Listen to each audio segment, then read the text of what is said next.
পৃথিবীর একটি ছোট্ট গ্রাম, নাম পদ্মাপাড়া। গ্রামের চারপাশে গভীর জঙ্গল আর মাঝখানে ছোট্ট একটা হ্রদ।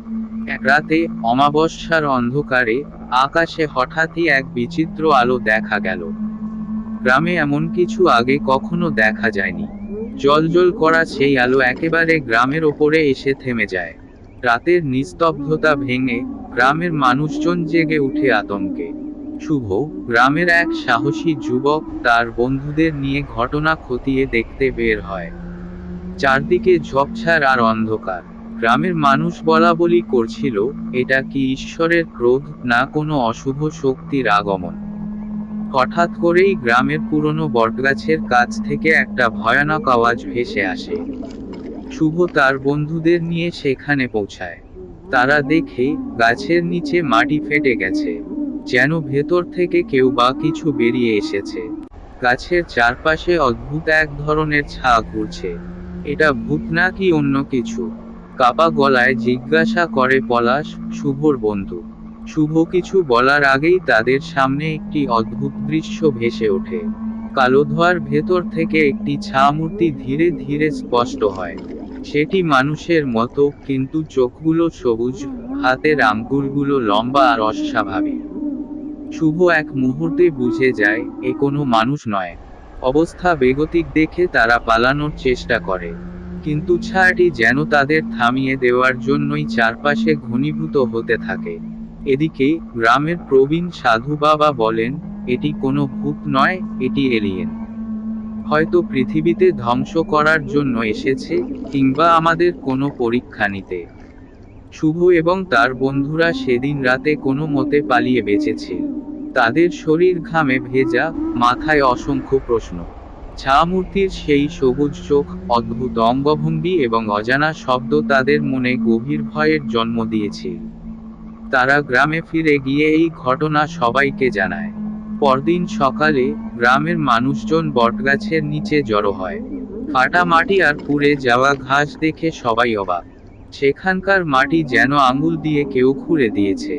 কারো সাহস হয় না কাছে যাওয়ার। শুভর দাদু, যিনি গ্রাম সম্পর্কে অনেক পুরনো কাহিনী জানেন, বলেন, শত বছর আগে এই গ্রামের মাটিতে এক অদ্ভুত পাথর পাওয়া গিয়েছিল। তখন মনে করা হয়েছিল এটি স্বর্গ থেকে পড়া কোনো বস্তু। কিন্তু সেদিনের পর থেকে গ্রামের মানুষ অলৌকিক ঘটনাগুলো দেখতে শুরু করে। হয়তো সেই পাথরই আবার আমাদের বিপদ ডেকে আনছে। এদিকে শুভর রাতের ভয় এখনো কাটেনি। সে এবং তার বন্ধুরা ঠিক করে, তারা নিজেরাই এই রহস্যের সমাধান করবে। তারা রাতের অন্ধকারে সেই বটগাছের কাছে গিয়ে আরো তথ্য জোগাড় করার পরিকল্পনা করে।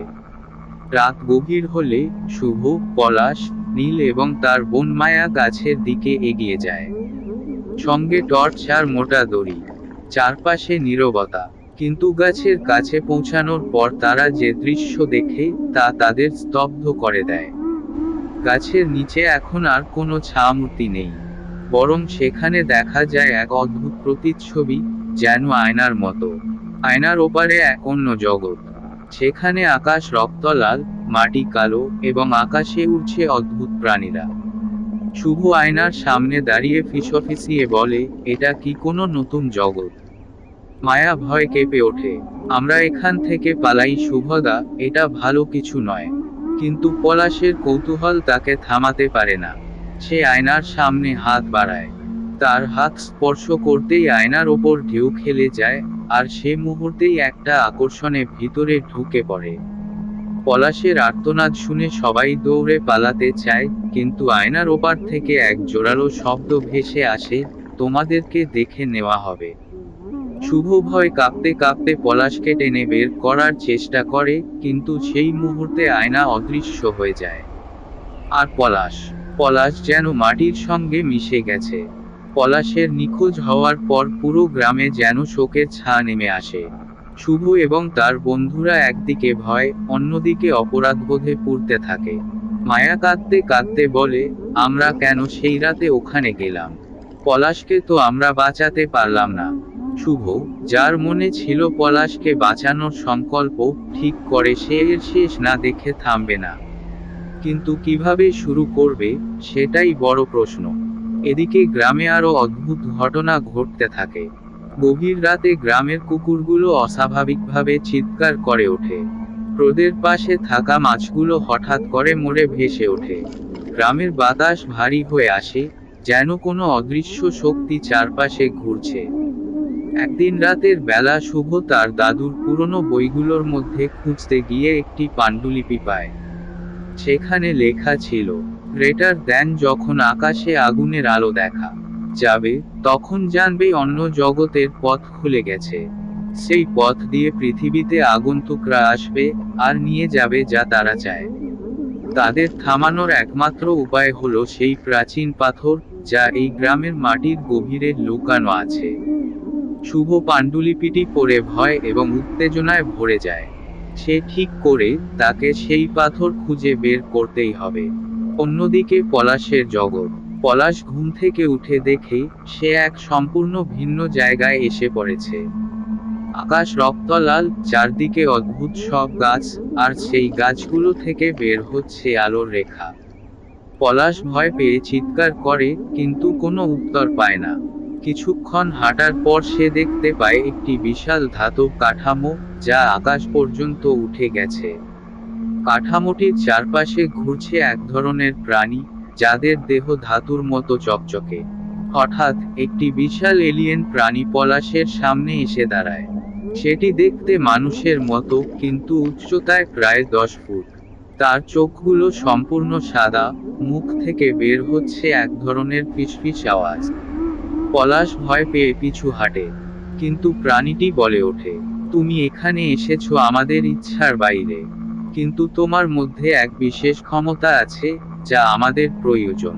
পলাশ কোনো কথা বলতে পারে না। প্রাণীটি তার দিকে হাত বাড়ায়, আর পলাশ অনুভব করে যেন তার শরীর থেকে শক্তি কেড়ে নেওয়া হচ্ছে। শুভর অভিযান শুরু। শুভ তার বন্ধুবান্ধব এবং গ্রামের কয়েকজন সাহসী লোককে নিয়ে বটগাছের নিচে ফিরে আসে। সে জানে, এই গাছের নিচেই প্রাচীন পাথরটি আছে। তারা মাটি খুঁড়তে শুরু করে। কিন্তু হঠাৎই চারপাশে অদ্ভুত শব্দ শোনা যায়। মাটি থেকে এক ধরনের ধোঁয়া বের হতে থাকে। শুভর দাদু চিৎকার করে বলেন, তাড়াতাড়ি করো, আগন্তুকরা এসে যাচ্ছে। মাটি খুঁড়ে তারা অবশেষে একটি কালো রঙের পাথর পায়। পাথরটি হাতে নেওয়ার সঙ্গে সঙ্গে চারপাশ কেঁপে ওঠে। পাথরের ভেতর থেকে একটি অদ্ভুত আলো বের হয়। ঠিক সেই মুহূর্তে আকাশ থেকে আগন্তুকদের একটি যান নেমে আসে। শুভ এবং তার দল চিৎকার করে দৌড়ে পালানোর চেষ্টা করে।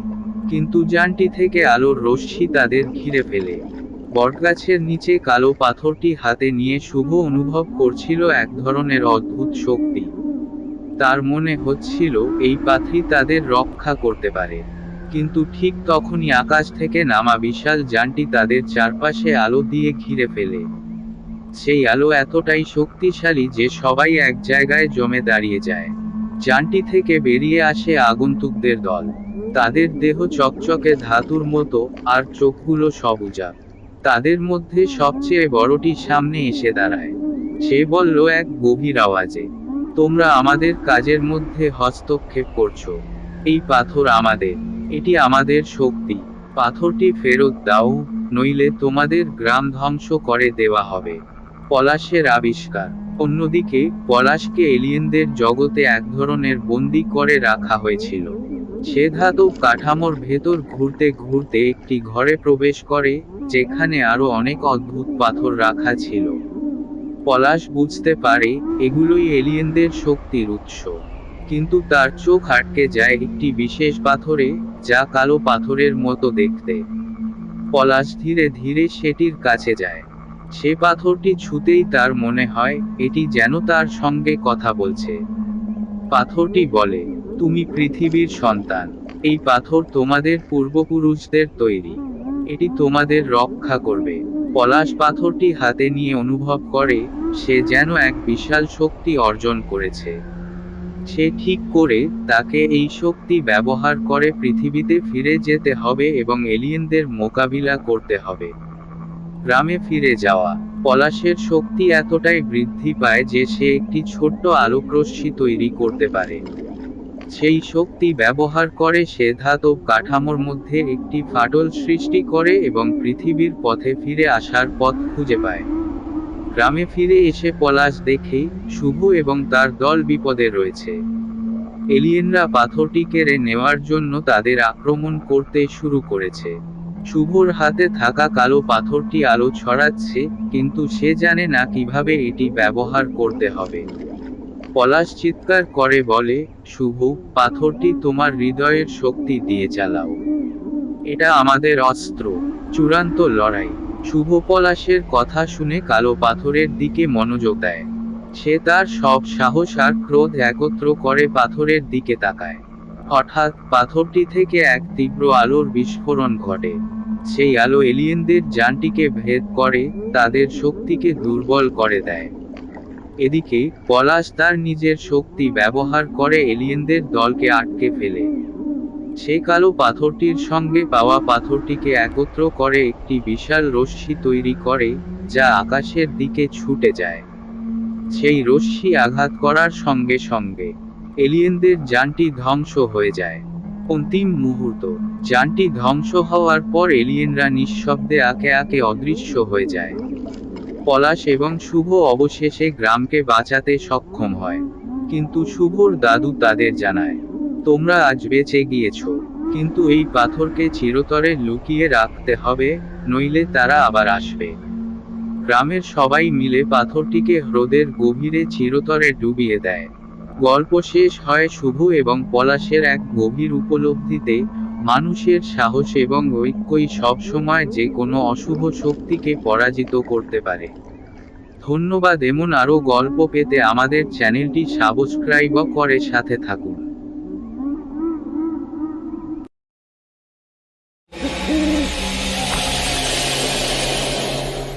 গ্রাম বাংলার প্রকৃতির সৌন্দর্যের তুলনা নেই। শীতের সময় সরিষার ক্ষেত যেন সোনার চাদর বিছিয়ে দেয়। সেই ক্ষেতের পাশে দাঁড়িয়ে মন ভরে যায়, মনে হয় সময় থেমে গেছে। শহরের ব্যস্ত জীবনের ক্লান্তি কাটাতে মাঝে মাঝে কিছু তরুণ এখানে আসে প্রকৃতির শান্তি উপভোগ করতে। এবারের গল্প শুরু হয় এমনই এক শীতের দিনে। শহরের চার বন্ধু, রাহুল, তুহিন, নীরজ এবং বিক্রম, তারা শীতের ছুটিতে একটি গ্রামে ঘুরতে আসে। গ্রামে তুহিনের দূর সম্পর্কের মামার বাড়ি। মামার বাড়ি থেকে 1 কিলোমিটার দূরে বিশাল সরিষার ক্ষেত। তুহিন তার বন্ধুদের বলেছিল, সন্ধ্যার আগে সরিষার ক্ষেত দেখতে যাব। গ্রামটা তোমাদের মুগ্ধ করবে। বন্ধুরা খুব উচ্ছ্বসিত ছিল। তাদের কেউ গ্রামে আগে কখনো আসেনি। সেদিন বিকেলে সবাই মিলে সরিষার ক্ষেত দেখতে বের হয়। মাঠে যাওয়ার পথটা ছিল সরু আর দুপাশে কুয়াশা জমে থাকা গ্রামীণ রাস্তা। ক্ষেতের মধ্যে পৌঁছে তারা আনন্দে মেতে ওঠে। রাহুল বলল, শহরে এমন দৃশ্য কল্পনাও করতে পারি না। এখানকার পরিবেশ একেবারে অন্যরকম। তারা কেউ ছবি তুলতে ব্যস্ত, কেউ আবার সরিষার ফুল হাতে নিয়ে খেলা করছে। বিক্রম দূরে দাঁড়িয়ে সূর্যাস্ত দেখছিল। তার চোখে খেয়াল হলো, একটু দূরে এক পুরনো বটগাছ। গাছটি একা দাঁড়িয়ে আছে, আর তার শিকড়গুলো মাটিতে ঝুলে পড়েছে। বিক্রম বলল, ওই গাছটা খুব অদ্ভুত লাগছে। সন্ধ্যা হয়ে যাচ্ছে, আমরা কি এখন ফিরব না? তুহিন হাসতে হাসতে বলল, এই তো সন্ধ্যা মাত্র শুরু হয়েছে। এখানে সন্ধ্যা একটু বেশি ভৌতিক মনে হয়। ভয় পাচ্ছিস নাকি? সূর্যাস্তের পরই মাঠে একটা অদ্ভুত নীরবতা নেমে এলো। কুয়াশা ঘন হতে শুরু করলো, আর হালকা ঠান্ডা বাতাস বইতে লাগলো। চারপাশে যেন একটা চাপা গুঞ্জন শোনা গেল। তুহিন মজা করে বলল, শুনেছ, সন্ধ্যার পর নাকি এখানে ভূত দেখা যায়। নীরজ ভয় বলল, ভূতের কথা বলিস না। শহরে থাকি বলে ভুতুরে গল্প শুনতে ভালো লাগে না। আমরা কি এখন ফিরব? ঠিক তখনই রাহুল দেখল দূরে বটগাছের নিচে কেউ দাঁড়িয়ে আছে। একজন দীর্ঘকায় অবয়ব। তার মাথায় একটা সাদা কাপড়ের মতো কিছু জড়ানো। রাহুল প্রথমে ভেবেছিল, হয়তো কোনো গ্রামবাসী।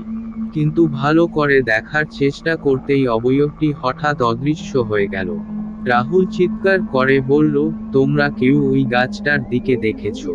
কিছু একটা ছিল। তুহিন বলল, তুই ভুতুরে গল্প শুনে বেশি ভাবছিস। এখানে কেউ নেই। ভয় বাড়তে থাকে। গল্পের ছলে তারা আরো কিছুক্ষণ সেখানে থাকলো। কিন্তু এবার সবাই লক্ষ্য করলো, সরিষার ক্ষেতের মধ্যে থেকে একটা অদ্ভুত গন্ধ আসছে। গন্ধটা যেন ধোঁয়ার মতো। চারদিকে তাকিয়ে তারা কিছু দেখতে পেল না। বিক্রম বলল, আমার ঠিক ভালো লাগছে না। মনে হচ্ছে কেউ আমাদের দিকে তাকিয়ে আছে। আমরা এখান থেকে ফিরি। তারা ফেরার পথে হেঁটে চলল। কিন্তু অদ্ভুতভাবে রাস্তা যেন বদলে গেল। যে পথে তারা এসেছিল, সেটা আর খুঁজে পাওয়া যাচ্ছে না। চারদিকে ঘন কুয়াশা আর জমে উঠেছে। হঠাৎ রাহুল পেছনে ফিরে তাকিয়ে দেখল, সরিষার ক্ষেতের মধ্যে সাদা কাপড় পরা এক অবয়ব ধীরে ধীরে তাদের দিকে আসছে। সবাই প্রথমে ভেবেছিল, হয়তো ভুল দেখছে। কিন্তু অবয়বটি তাদের যত কাছে আসছিল, ততই তারা ভয় পেতে লাগলো। তুহিন বলল, চলো দৌড়াই। এখানে কিছু একটা আছে। তারা দৌড়াতে শুরু করলো। কিন্তু আশ্চর্যজনকভাবে যত তারা দৌড়াচ্ছিল, পথ তত বদলে যাচ্ছিল। তারা যেন একটা গোলকধাঁধায় ঢুকে গেছে। তারা অনেক কষ্টে গ্রামের দিকে ফিরতে পারল। কিন্তু তখন রাত প্রায় 10টা। গ্রামের বয়স্ক লোকজন তাদের দেখে বলল, তোমরা কি সরিষার খেতে গিয়েছিলে? সন্ধ্যার পর ওখানে যাওয়া নিষেধ। তুহিনের মামা তাদের বললেন, ওই সরিষার ক্ষেতের বটগাছের নিচে অনেক বছর আগে এক জমিদারের মৃত্যুর ঘটনা ঘটেছিল। জমিদারের আত্মা এখনো ওই জায়গায় ঘোরাফেরা করে।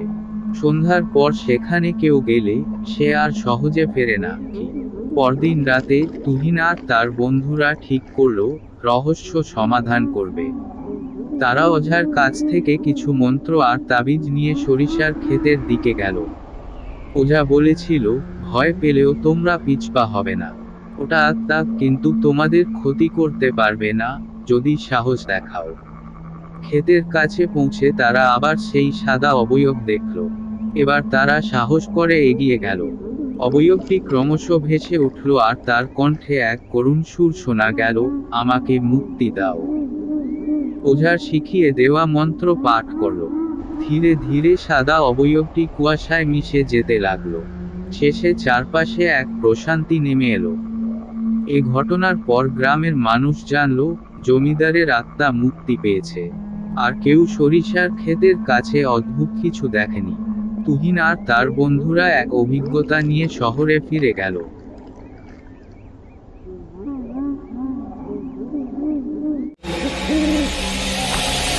গল্পের নাম, খেজুরের রসের দুষ্টু ভূত।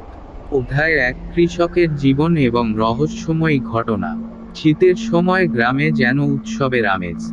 সন্ধ্যার পর ঘরে ঘরে মিষ্টি খেজুরের রস জ্বালিয়ে পাটালি আর গুড় তৈরি হয়।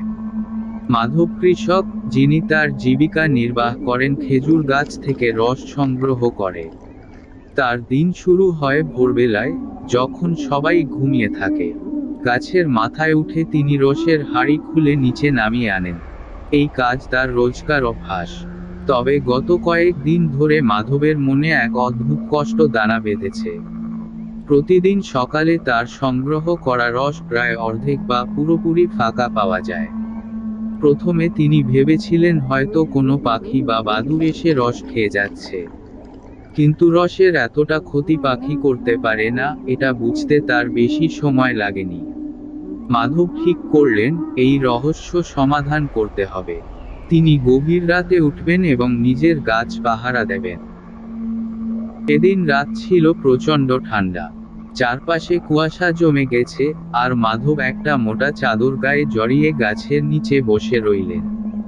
রাত যত গভীর হলো, গ্রামের অন্য বাড়িগুলো থেকে বাতি নিভে গেল।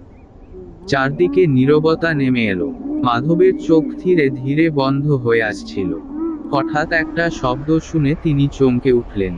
গাছের উপরে কোনো অদ্ভুত আওয়াজ হচ্ছে, যেন কেউ হাঁড়ি ধরছে। মাধব চোখ উঁচু করে তাকিয়ে দেখলেন, গাছের ডালে একটা কালো ছামূর্তি বসে আছে। তার শরীর ঘন কুয়াশার মতো। মাধব ভয়ে চিৎকার করতে যাচ্ছিলেন, কিন্তু গলা দিয়ে কোনো আওয়াজ বের হলো না।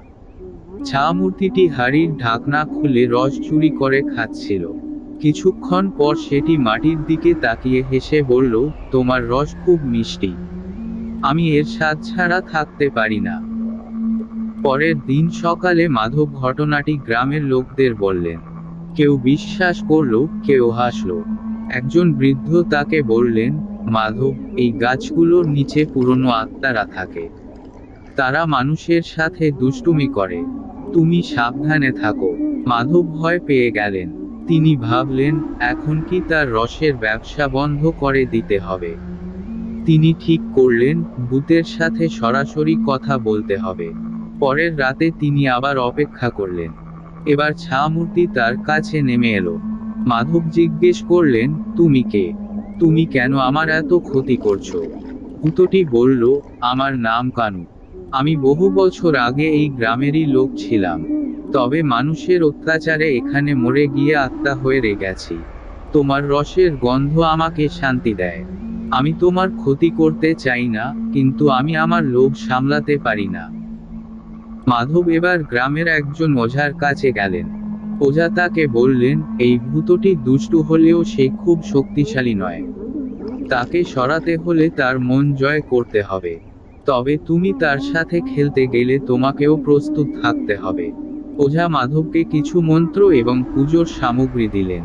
তিনি বললেন, ভূতটি যদি তোমার রস খেতেই চায়, তবে তাকে একবার লোভ দেখিয়ে অন্য দিকে সরিয়ে দাও। মাধব ওঝার পরামর্শ মতো একটি পরিকল্পনা করলেন। পরের রাতে তিনি ভূতের জন্য একটি ফাঁদ পেতে রাখলেন। রসের হাড়ির পাশে আরেকটি হাড়ি রাখলেন, যা ভরে দিলেন গুড় মিশ্রিত পানীয় দিয়ে। সেই হাড়ি রসের চেয়ে অনেক বেশি মিষ্টি এবং আকর্ষণীয় করে তুললেন। মাধব আশা করলেন, ভূত সেটি খেতে গেলে ধরা পড়বে। রাত গভীর হলো, আর কানু ভূত আবার গাছে এলো। মাধব আড়াল থেকে লক্ষ্য করলেন, ভূতটি এবার গাছের উপরে থাকা রসের হাড়ির দিকে না গিয়ে নতুন হাড়ির দিকে মনোযোগ দিল। হাড়ির ঢাকনা খুলেই ভূত পাগলের মতো সেই মিষ্টি পানীয় খেতে শুরু করলো। মাধব মনে মনে হাসলেন, কিন্তু আচমকা ভূত থেমে গেল। সে হাড়ির দিকে তাকিয়ে বলল, এটা তো খেজুরের রস নয়, তুমি আমাকে ঠকানোর চেষ্টা করেছো। ভূত রাগে মাটিতে নেমে এলো। এবার তার চোখ জ্বলজ্বল করছে, আর সে মাধবকে হুমকি দিয়ে বলল, তুমি যদি আমাকে আবার ঠকানোর চেষ্টা করো, তবে তোমার গাছগুলো এক রাতে ধ্বংস করে দেয়। মাধব ভয় কাঁপতে কাঁপতে বললেন, তুমি যা চাইছো তা পাবে, কিন্তু আমাকে একটু সময় দাও। মাধব বুঝলেন, ভূতকে ধোঁকা দেওয়া সহজ হবে না। তিনি আবার ওঝার কাছে গেলেন। এবার ওঝা তাকে বললেন, ভূতটি ক্ষুধার্ত আত্মা, তাকে পরিপূর্ণ শান্তি দেওয়া দরকার। তবে সেটি সহজ কাজ নয়, তার অতীত জানলে তবেই সে মুক্তি পেতে পারে। মাধব ভাবলেন, ভূতের অতীত জানার উপায় কি? তিনি গ্রামের সবচেয়ে বয়স্ক লোকের কাছে গেলেন। বৃদ্ধ তাকে জানালেন, এই ভূতটি আসলে কানু নামের এক গরিব খেজুর রস বিক্রেতার আত্মা। একবার এক জমিদার তার সব গাছ কেটে নেয়। কানু কষ্টে দুঃখে মারা যায়, আর তখন থেকেই সে আত্মা হয়ে গেছে। মাধব ঠিক করলেন, কানুর অতীতের কষ্ট লাঘব করতে হবে। পরের রাতে মাধব গাছের নিচে বসে কানুর জন্য একটি ছোট্ট পুজোর আয়োজন করলেন। তিনি কানুকে ডেকে বললেন, আমি জানি তুমি কষ্ট পেয়েছ, আমি তোমার জন্য ন্যায্য প্রার্থনা করতে চাই। তুমি যদি আমাকে সাহায্য করো, তবে আমি তোমার আত্মাকে মুক্তি দিতে পারি। কানু প্রথমে কিছুক্ষণ চুপ করে রইল। তারপর বলল, তুমি কি সত্যি আমাকে মুক্তি দেবে? আমি এই বন্দিত্ব থেকে মুক্তি চাই। মাধব বললেন, হ্যাঁ, কিন্তু তুমি আমাকে আর ভয় দেখাবে না। মাধব ওঝার দেওয়া মন্ত্র উচ্চারণ করে গাছের নিচে কানুর আত্মার জন্য পুজো করলেন। পুজোর ধোঁয়া আর মন্ত্রের শক্তিতে কানু ভূত দুর্বল হয়ে পড়ল। সে বলল, তোমার জন্য আমি আজ শান্তি পেতে পারি। আমার কষ্টের দিন শেষ হলো। ধীরে ধীরে কানুর অবয়ব কুয়াশায় মিশে যেতে লাগলো। তার জায়গায় একটা শান্ত বাতাস বয়ে গেল। মাধব বুঝলেন, কানু চিরদিনের জন্য মুক্তি পেয়েছে। শান্তি ফিরে এল। কানুর মুক্তির পর থেকে মাধবের গাছগুলোতে আর কোনো সমস্যা হয়নি। তিনি প্রতিদিন রস সংগ্রহ করতে পারতেন, আর গ্রামে শান্তি ফিরে এলো। গ্রামবাসীরা মাধবকে ভূতের হাত থেকে মুক্তি পাওয়ার জন্য শ্রদ্ধা জানালো। মাধব এ ঘটনা থেকে শিখলেন, ভয় যত বড়ই হোক না কেন, বুদ্ধি আর সাহস দিয়ে সবকিছু জয় করা সম্ভব।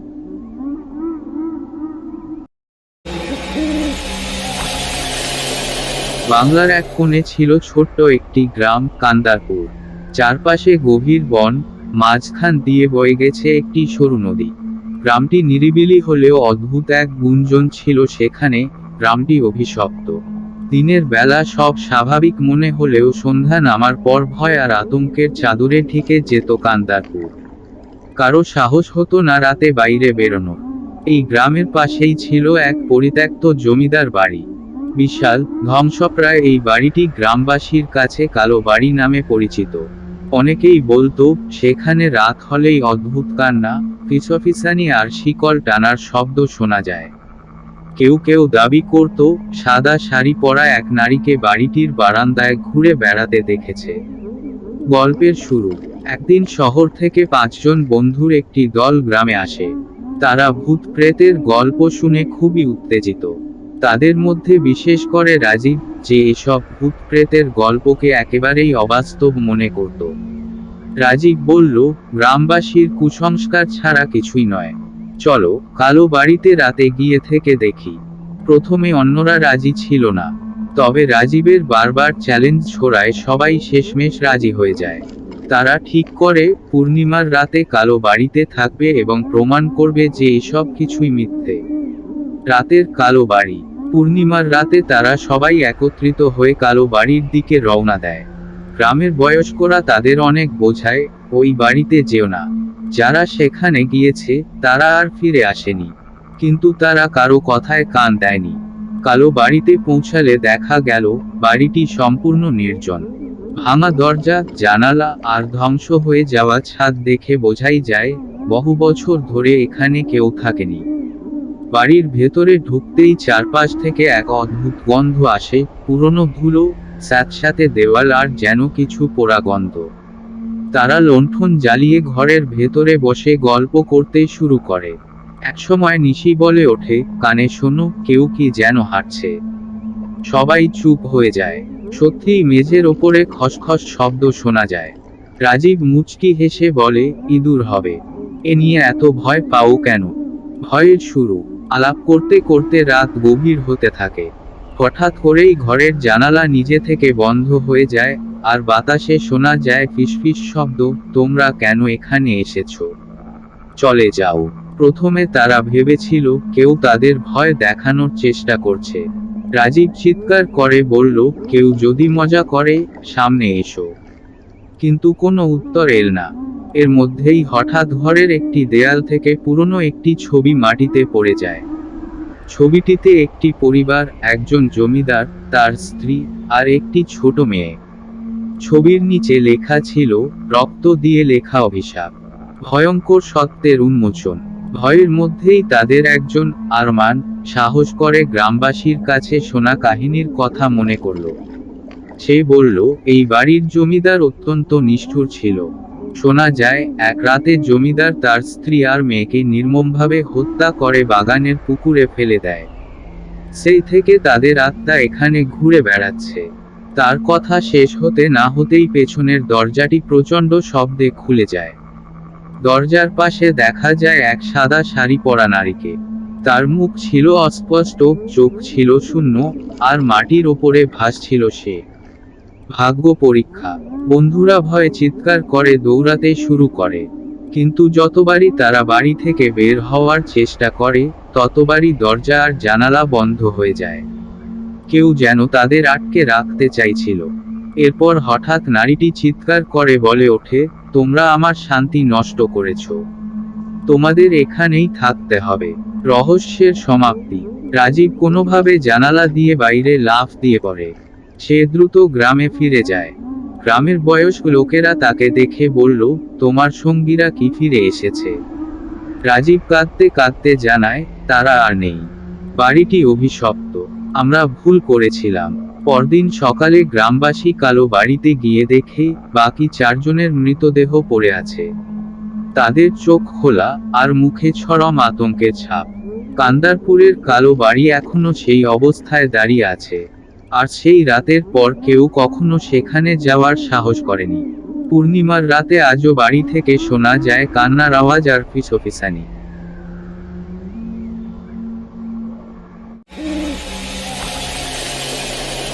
জমিদার বাড়ি। গ্রামের এক কোণে দাঁড়িয়ে থাকা প্রাচীন জমিদার বাড়িটি এখন আর আগের মতো নয়। এক সময়কার জমিদার পরিবার, যার শক্তি এবং ঐশ্বর্য ছিল আকাশচুম্বী, আজ সেই বাড়িটি পরিত্যক্ত।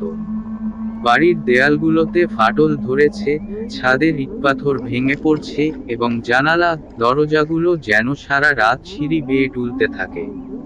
স্থানীয়রা বলেন, জমিদার বাড়ি এখন ভূতের বাড়ি, আর সে বাড়ির ভূতরা কখনো কাউকে বাঁচতে দেয় না। শুধু কি তাই, গ্রামের অনেকের বিশ্বাস যে কেউ যদি ওই বাড়ির দিকে একবার পা রাখে, সে আর কখনো ফিরে আসে না। তবে এসব গল্প তো শুধু গুজব, তাই না? তবে একদিন এক নতুন ছেলে এসে সেই পুরনো জমিদার বাড়ির অন্ধকারে ঢুকে পড়ল। গ্রামের নাম ছিল সোনারপুর। সোনারপুর গ্রামটি অনেক পুরনো, এক সময় জমিদাররা এই অঞ্চলে বসবাস করতেন। তাদের ছিল বিশাল জমি, বহু কর্মচারী, এবং শহরের সব কিছুতেই তাদের প্রভাব ছিল। কিন্তু সময়ের সাথে সাথে জমিদারদের পরিবারে অভ্যন্তরীণ কোন্দল শুরু হয়। একদিন জমিদার পরিবারের যুবরাজ হর্ষবর্ধন একটি রহস্যময়ী ঘটনার শিকার হন, এবং সেখানে থেকেই শুরু হয় বাড়ির অশান্তি। হর্ষবর্ধন এক রাতে বাড়ির একটি পুরনো কক্ষে ঢুকে পড়েন, যেখানে একটি গহনা বাক্স ছিল। তারপর থেকে সে আর কখনো বাড়ি থেকে বের হয়নি। তারপর থেকে প্রতিটি রাতেই ভুতুড়ে ঘটনা শুরু হয়। জমিদার বাড়ির দেয়ালগুলোতে অদ্ভুত আওয়াজ শোনা যেতে থাকে, জানালা দরজাগুলো নিজে নিজে খুলে যায়, সিঁড়ি বেয়ে কিছু অদৃশ্য পদচিহ্ন শোনা যায়। এটি ছিল এক অন্ধকার, স্রেফ ভয়ের একটি অধ্যায়, যা সোনারপুর গ্রামবাসীর মধ্যে ছড়িয়ে পড়ে। এগিয়ে আসে রাহুল, এক তরুণ সাংবাদিক, যিনি শখের মধ্যে ভূতের কাহিনীর অনুসন্ধান করতে ভালোবাসেন। তিনি সোনারপুর গ্রামে আসেন এবং পুরনো জমিদার বাড়ির রহস্য অনুসন্ধান করতে চায়। রাহুলের মনে কোনো ভয় ছিল না, কারণ সে ভূত প্রেতের ব্যাপারে কখনো বিশ্বাস করেনি। তার কাজ ছিল কেবল অনুসন্ধান করা, সত্য উদ্ঘাটন করা। গ্রামের লোকেরা রাহুলকে সাবধান করে দেয়, কিন্তু সে শুনতে চায় না। এক সন্ধ্যায় রাহুল জমিদার বাড়ির দিকে পা বাড়ায়। তার সঙ্গে ছিল তার বন্ধু জয়ন্ত এবং সঙ্গী মিতা, যারা কিছুটা ভয় পেয়েছিল। তারা সবাই একসাথে বাড়ির দিকে এগিয়ে যেতে থাকে, আর বাড়ির দিকে তাকিয়ে তাদের মনে একটা অদ্ভুত শীতল অনুভূতি কাজ করতে থাকে। রাহুল, জয়ন্ত এবং মিতা জমিদার বাড়ির পেছনে চলে আসে। বাড়ির সামনে বিশাল অন্ধকার বাগান ছিল, যেখানে একসময় সুন্দর ফুলের গাছ লাগানো ছিল, কিন্তু এখন সব গাছ মরা, আর সেখানে একটা অদ্ভুত নিস্তব্ধতা বিরাজ করছে। তারা বাড়ির প্রধান প্রবেশদ্বারে পৌঁছায়, আর সেখানেই তাদের প্রথম অদ্ভুত ঘটনা ঘটে। দরজা খোলার সাথে সাথে একটা অদ্ভুত ঠান্ডা হাওয়া আসে, যেন সোজা আকাশ থেকে নেমে এসেছে। রাহুল দরজা খুলে ভিতরে ঢুকতে যায়, কিন্তু জয়ন্ত এবং মিতা ভয়ে দাঁড়িয়ে থাকে। তারা বিশ্বাস করতে পারে না, কিন্তু তারপরও রাহুল তাদের ডাক দেয় এবং ভিতরে চলে যায়। বাড়ির ভিতরে ঢোকার পর রাহুল অনুভব করে, যেন সেখানে কিছু অদ্ভুত শক্তি তার দিকে ধেয়ে আসছে। বাড়ির দেয়ালগুলো পুরনো, মাটির ছাকনি দিয়ে আচ্ছাদিত। দরজা খোলার সাথে সাথে এক ভয়াবহ আওয়াজ শোনা যায়, যেন কেউ ঘর থেকে বের হয়ে যাচ্ছে। তারা তিনজন একে অপরকে ধরতে থাকে, কিন্তু রাহুল তখনও দৃঢ় মনোবল নিয়ে এগিয়ে যায়। তারা একটি পুরনো কক্ষে পৌঁছায়, যেখানে সবকিছু ধুলোময়। রাহুল হঠাৎ দেখতে পায় একটি শীতল, অন্ধকার সিলুয়েট তার সামনে দাঁড়িয়ে। এক মুহূর্তে সিলুয়েটটি তার দিকে এগিয়ে আসে, এবং রাহুলের কানে একটি ভয়ের গুঞ্জন শোনা যায়। তুমি কি জানো, এখানে যা ঘটেছিল? একটি গভীর, ভুতুড়ে কণ্ঠের আওয়াজ। রাহুল এবং তার সঙ্গীরা ভয় পেয়ে ছোটাছুটি করতে থাকে। কিন্তু তারা বুঝতে পারে বাড়িটি শুধু পুরনো নয়, এটি এক অশান্ত আত্মার বাসস্থান। সেই আত্মা হর্ষবর্ধন জমিদারের আত্মা, যে কোনো সময় তাদের সামনে এসে উপস্থিত হতে পারে। রাহুলের মনে হয় এই রহস্যের সমাধান করার জন্য তাকে আরো গভীরে যেতে হবে। তারা একে একে বাড়ির বিভিন্ন ঘর এবং কক্ষগুলোতে ঢুকে পড়ে, কিন্তু প্রতিটি ঘরেই তাদের জন্য নতুন অশুভ ঘটনা অপেক্ষা করছে। এক এক করে তারা প্রাচীন জমিদার বাড়ির অন্ধকার কোণগুলোতে প্রবেশ করতে থাকে, আর সেখানে তারা কিছু পুরনো নথি এবং চিহ্ন খুঁজে পায়, যা জমিদার পরিবার এবং তাদের অভিশপ্ত ইতিহাসের সাথে সম্পর্কিত। এই গল্পের মূল থিম হলো ভয়ের সাথে রোমাঞ্চ এবং রহস্যের উপাদান মিশ্রিত করা। রাহুল এবং তার সঙ্গীরা জমিদার বাড়ির রহস্য উদ্ঘাটন করতে গিয়ে একের পর এক ভয়ঙ্কর অভিজ্ঞতার সম্মুখীন হয়। তারা একে একে উদ্ধার করে জমিদার পরিবারের সৃষ্ট গোপন ইতিহাস, যার মধ্যে রয়েছে প্রতিশোধের গল্প, অশান্ত আত্মা এবং অতীতের গোপন ঘটনাবলী।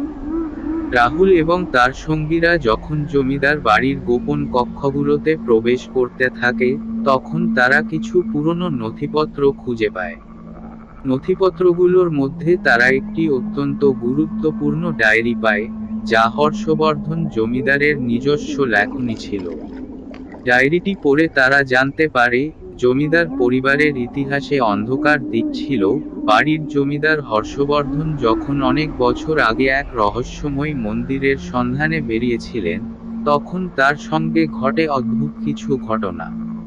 হর্ষবর্ধন একসময় ছিল অত্যন্ত শক্তিশালী এবং প্রভাবশালী ব্যক্তি, কিন্তু এক রাতে তিনি এক অদৃশ্য শক্তির দ্বারা প্রভাবিত হন এবং বাড়ির এক কোণায় অবরুদ্ধ হয়ে যান। তার মৃত্যুর পর বাড়ির মধ্যে এক অশান্ত আত্মা বাস করতে শুরু করে, যা গোপন ক্ষোভ এবং প্রতিশোধের চেতনা ধারণ করেছিল। জমিদার বাড়ির ভেতরে আত্মা জাগ্রত হওয়ার পর পুরো পরিবার ধীরে ধীরে ধ্বংস হয়ে যায়। এগুলো জানার পর রাহুল বুঝতে পারে যে ভূতেরা শুধু অতীতের কারণে নয়, বরং প্রতিশোধের জন্য এখানে উপস্থিত। তারা প্রথমবারের মতো বুঝতে পারে যে জমিদার বাড়ির অভিশাপ কেবল একটি রহস্য নয়, এটি একটি বড় শাপমুক্তির পরিণতি। তাদের অনুসন্ধানের মধ্যে রাহুল এবং তার সঙ্গীরা আরও গভীরভাবে জমিদার বাড়ির অন্ধকার কক্ষগুলোতে প্রবেশ করে। এক একটি কক্ষ যেন তাদেরকে নতুন নতুন রহস্যের সম্মুখীন করে। একটি কক্ষে তারা দেখতে পায় পুরনো একটি আয়না, যা একসময় জমিদার পরিবারের গয়না এবং মুদ্রা রাখার জন্য ব্যবহৃত হতো। কিন্তু আয়নাটি এখন এক অদ্ভুত আলো ছড়াচ্ছে, এমন একটি আলো যা চোখে দেখলেই বিভ্রান্তির সৃষ্টি করতে পারে। রাহুল যখন আয়নাটি ঘিরে এসে দাঁড়ায়, তখন তার চোখে কিছু অদ্ভুত দৃশ্য ভেসে ওঠে। আয়নার মধ্যে একরাশ ভয়াবহ দৃশ্য ফুটে ওঠে, যেখানে জমিদার পরিবারের সদস্যদের মৃতদেহ পড়ে আছে, কিন্তু তাদের চোখ সজীব এবং তীক্ষ্ণ। ভুতুড়ে সুরে তারা রাহুলকে ডাকতে থাকে, তুমি এসেছো, তাহলে আমাদের মুক্তি দাও। এটা ছিল প্রথমবারের মতো রাহুলের ভূতেদের সঙ্গে সরাসরি যোগাযোগ। তার মনে একদিকে ভয়, অন্যদিকে কৌতূহল কাজ করতে থাকে। তিনি বুঝতে পারেন এখানে কি সত্যিই কিছু অদ্ভুত শক্তি কাজ করছে, যা তাকে এবং তার সঙ্গীদের টেনে নিয়ে যাবে এক বিপদসংকুল পথে। রাহুল, জয়ন্ত এবং মিতা একের পর এক ভয়াবহ দৃশ্যের মুখোমুখি হতে থাকে। জমিদার বাড়ির প্রতিটি কক্ষে তারা কিছু না কিছু অদ্ভুত ঘটনা অনুভব করতে থাকে। একটি কক্ষে তারা দেখতে পায় ভাঙা জানালার ভেতর দিয়ে এক অদ্ভুত সিলুয়েটের উপস্থিতি। সিলুয়েটটি তাদের দিকে এগিয়ে আসে, কিন্তু তা কেবল হাওয়া আর ধোঁয়া হয়ে মিলিয়ে যায়। তারা যখন চলে যেতে চায়, তখন সেই সিলুয়েট আবার তাদের সামনে এসে হাজির হয়।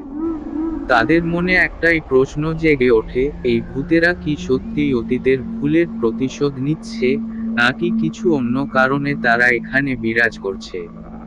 এক রাতে যখন তারা বাড়ির এক বিশেষ কক্ষে প্রবেশ করে, তারা একটি পুরনো ভাঙা কাঠের বাক্স খুঁজে পায়। বাক্সটি খুলতেই এক অদ্ভুত ঠান্ডা বাতাস বেরিয়ে আসে এবং সেই বাতাসে কিছু কাগজের টুকরা উড়ে আসে। সেগুলো ছিল জমিদার পরিবারের গোপন নথি, যেখানে লেখা ছিল যে জমিদাররা এক সময় অন্ধকার শক্তির সঙ্গে চুক্তি করেছিল। সেই চুক্তি ছিল পৃথিবী এবং আকাশের মধ্যে শক্তির এক অদ্ভুত সমন্বয়।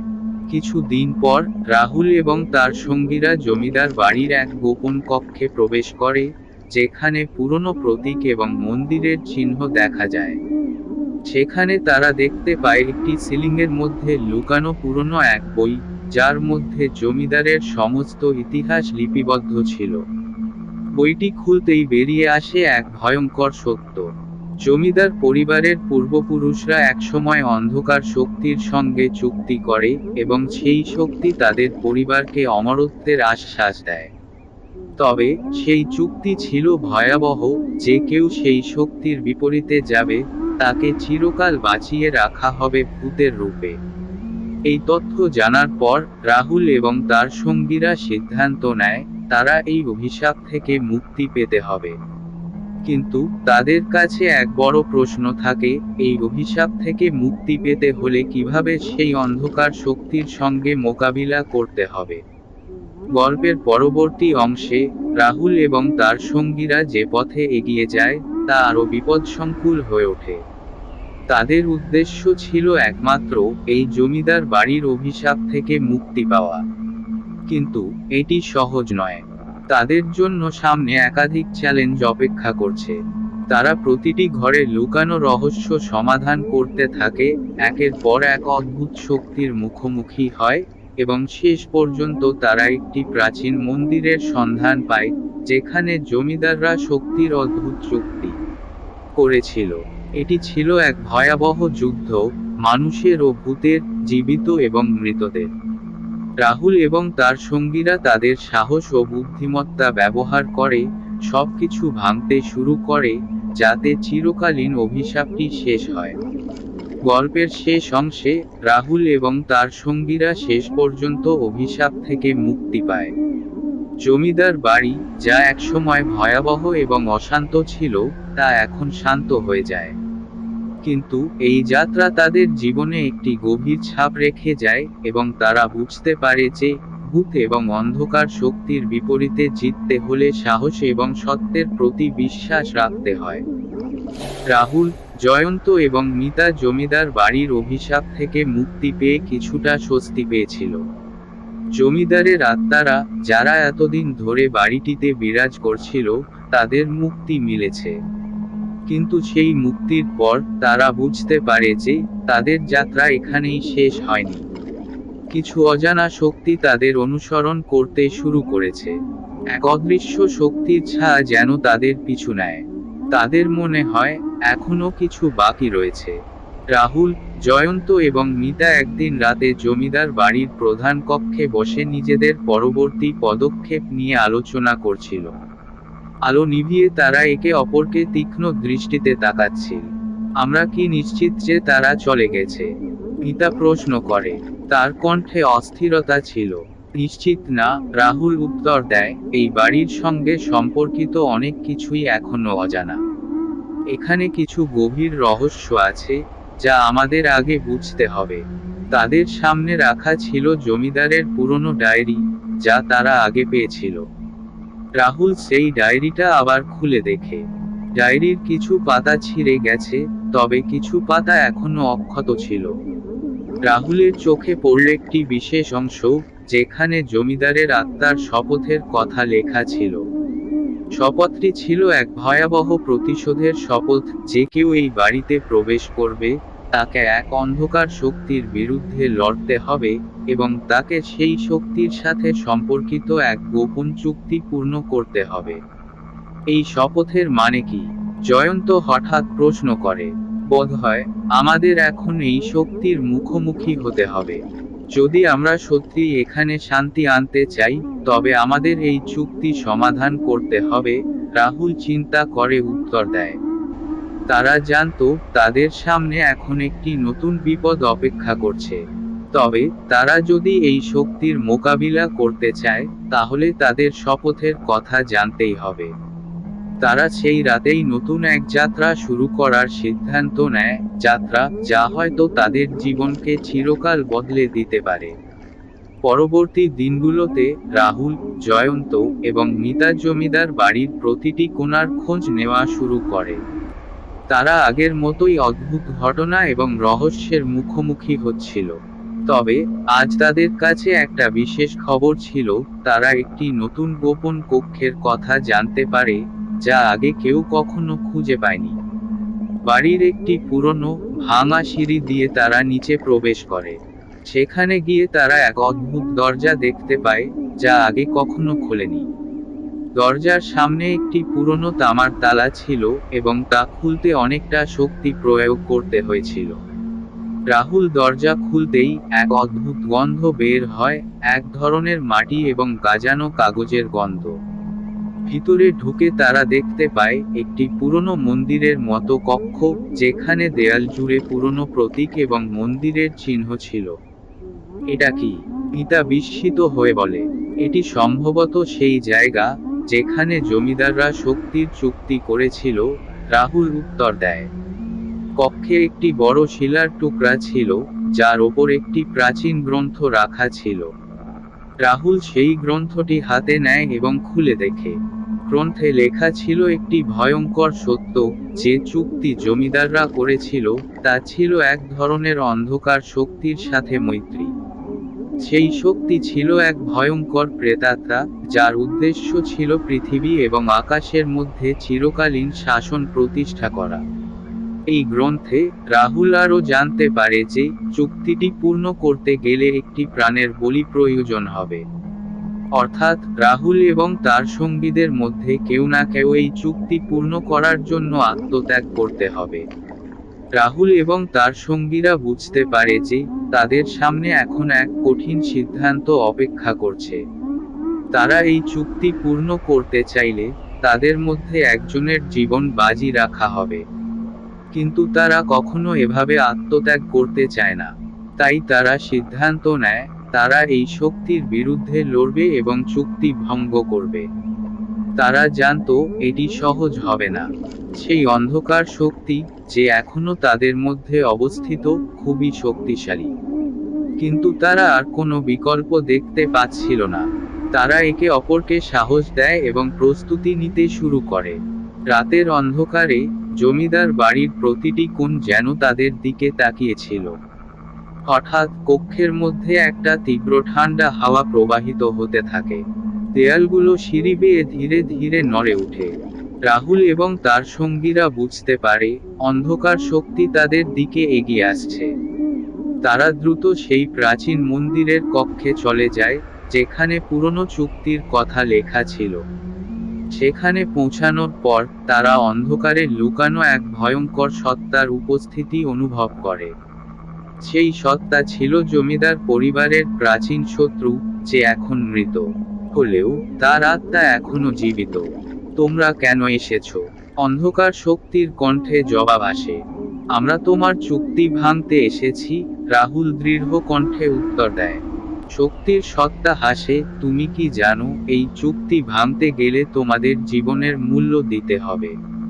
যুদ্ধ শুরু হয়। রাহুল এবং তার সঙ্গীরা তাদের সাহস এবং শক্তি দিয়ে অন্ধকার শক্তির বিরুদ্ধে লড়াই করতে থাকে। তারা জানতো এটি তাদের জীবনের সবচেয়ে বড় যুদ্ধ।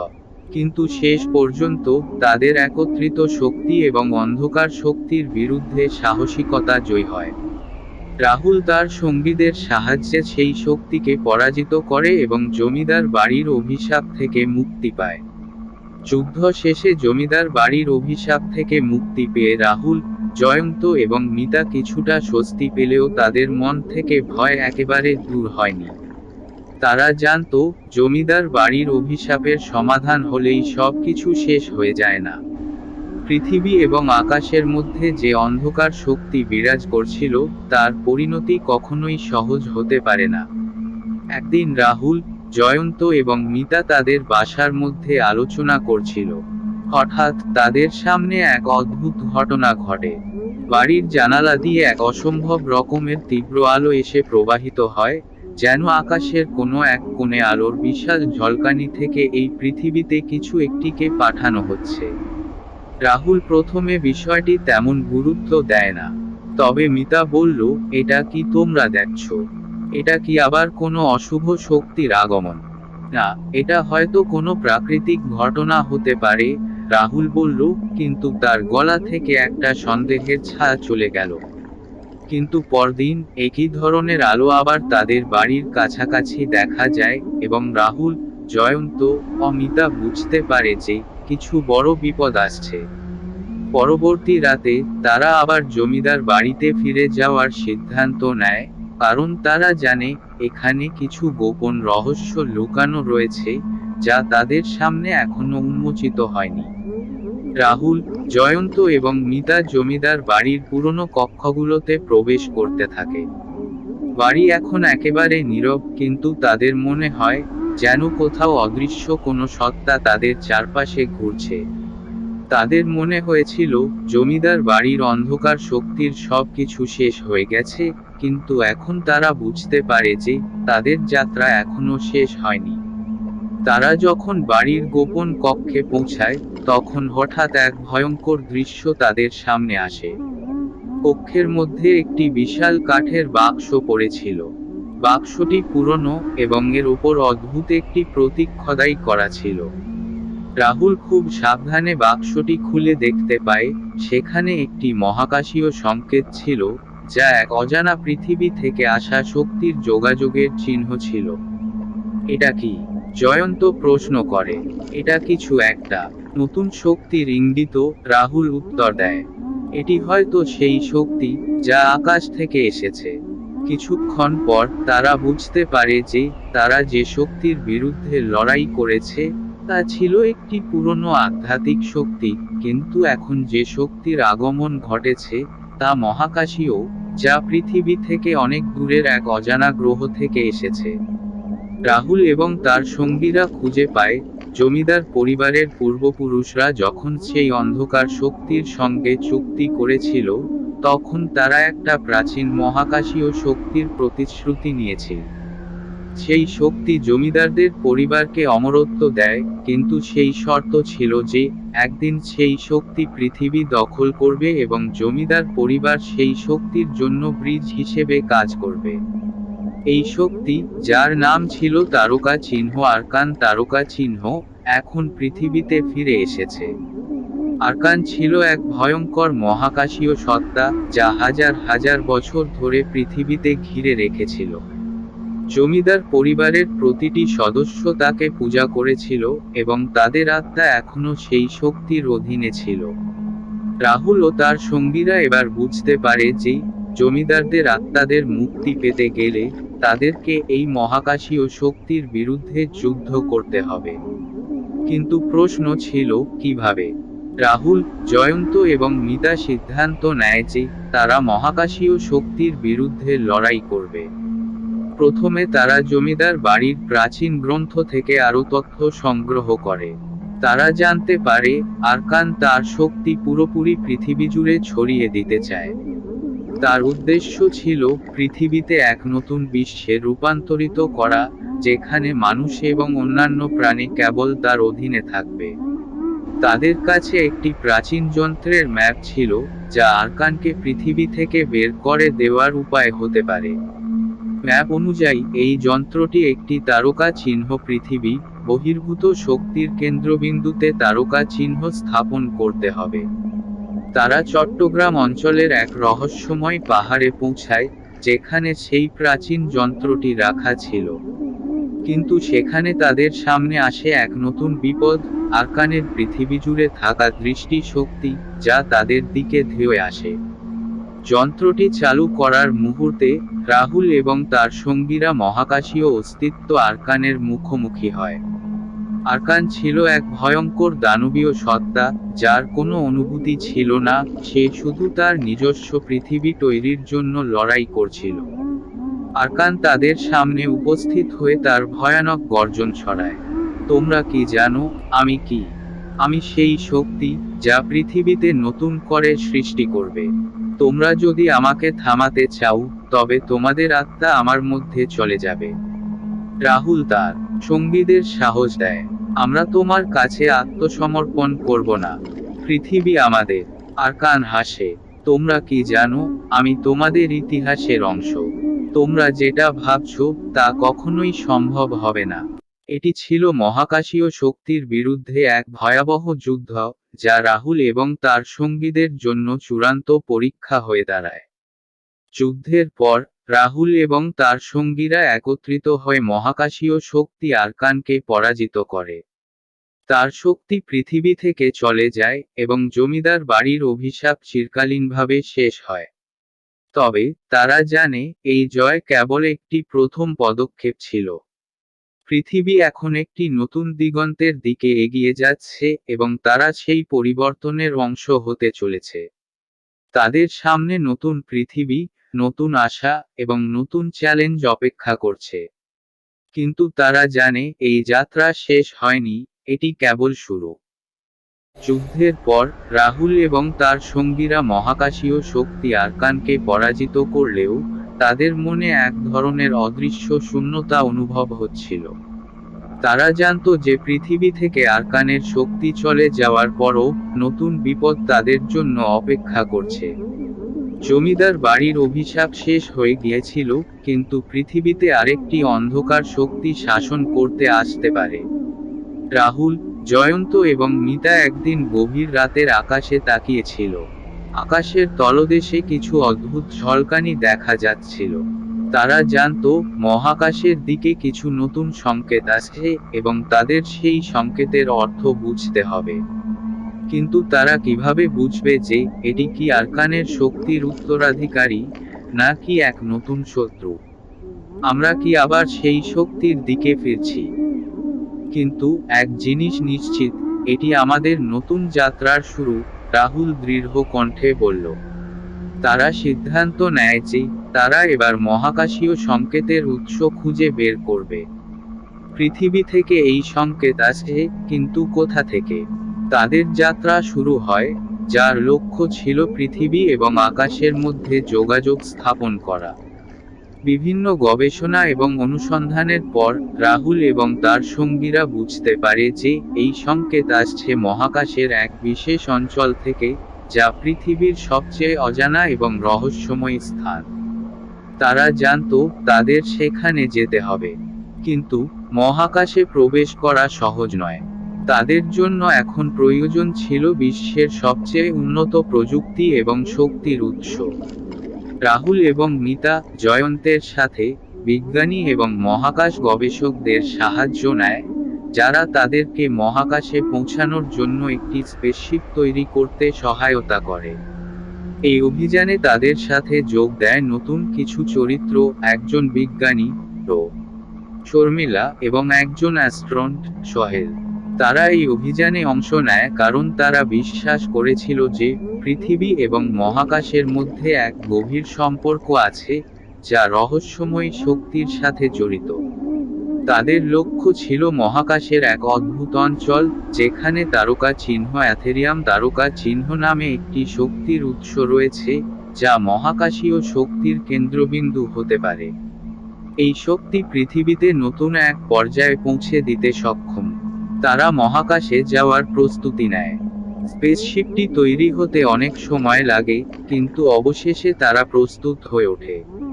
রাহুল, মিতা, জয়ন্ত, শর্মিলা এবং সোহেল একত্রে মহাকাশ অভিযানে যাত্রা শুরু করে।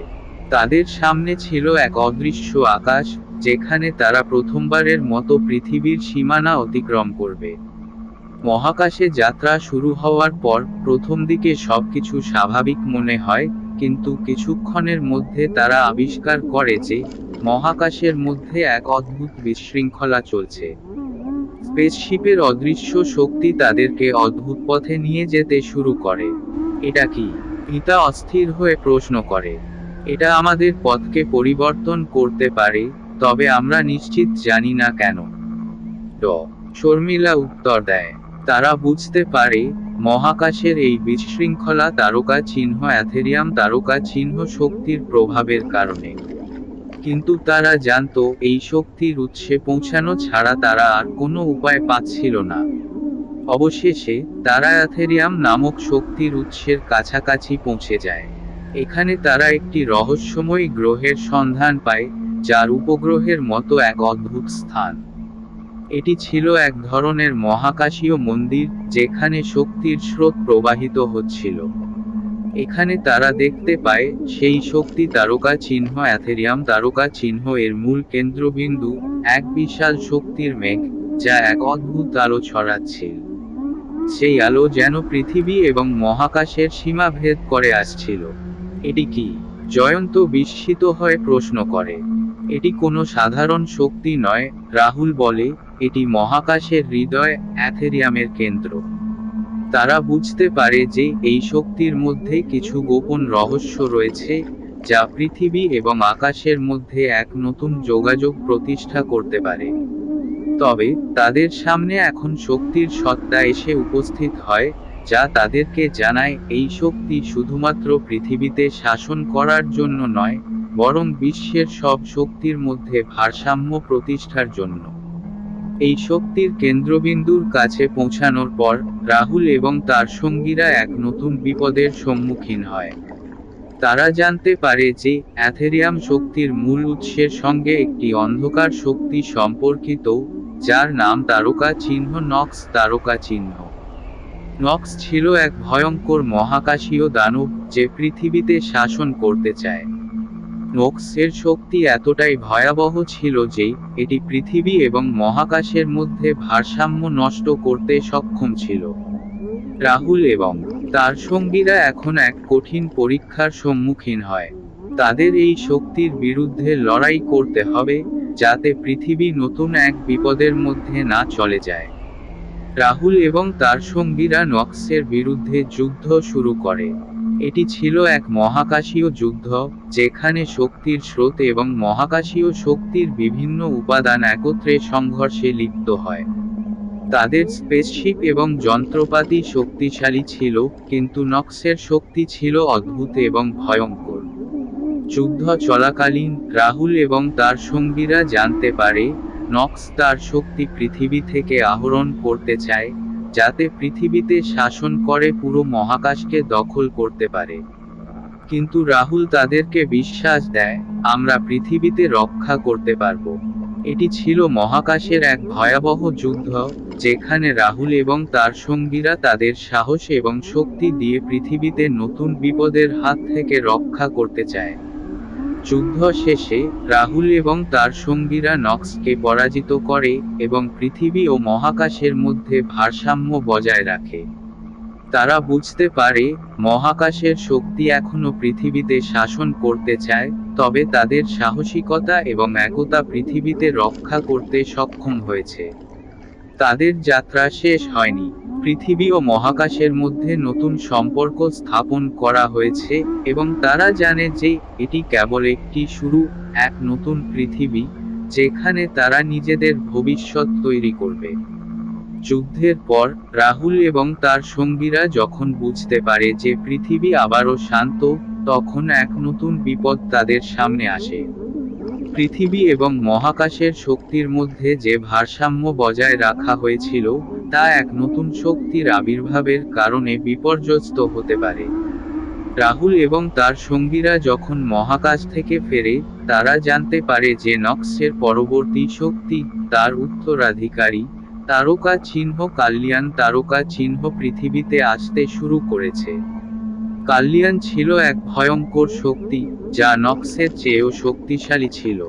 তার একমাত্র উদ্দেশ্য ছিল মহাকাশের সমস্ত শক্তিকে নিজের নিয়ন্ত্রণে আনা এবং পৃথিবীতে নিজের রাজ্য হিসেবে প্রতিষ্ঠা করা।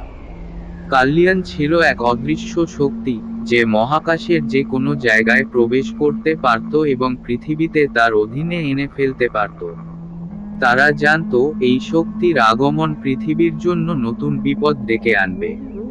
তবে রাহুল, মিতা, জয়ন্ত, রো, শর্মিলা এবং সোহেল সকলেই জানত যে তারা এই শক্তির বিরুদ্ধে আবারও লড়াই করতে হবে। কাল্লিয়ান, যিনি নক্সের উত্তরাধিকারী হিসেবে মহাকাশের শক্তির নিয়ন্ত্রণে ছিল, পৃথিবীতে নিজের গুছানো পরিকল্পনার অংশ হিসেবে তৈরি করতে চেয়েছিল। তার পেছনে ছিল এক রহস্যময় ইতিহাস, যা রাহুল এবং তার সঙ্গীরা জানত না। কাল্যাণ জানত পৃথিবী এবং মহাকাশের শক্তি একত্রিত হলে পৃথিবীতে শাসন করা সম্ভব হবে। তাই সে একটি অত্যাধুনিক যন্ত্র তৈরি করেছে, যার মাধ্যমে পৃথিবীর সমস্ত শক্তিকে নিজের দিকে টেনে আনা সম্ভব হবে।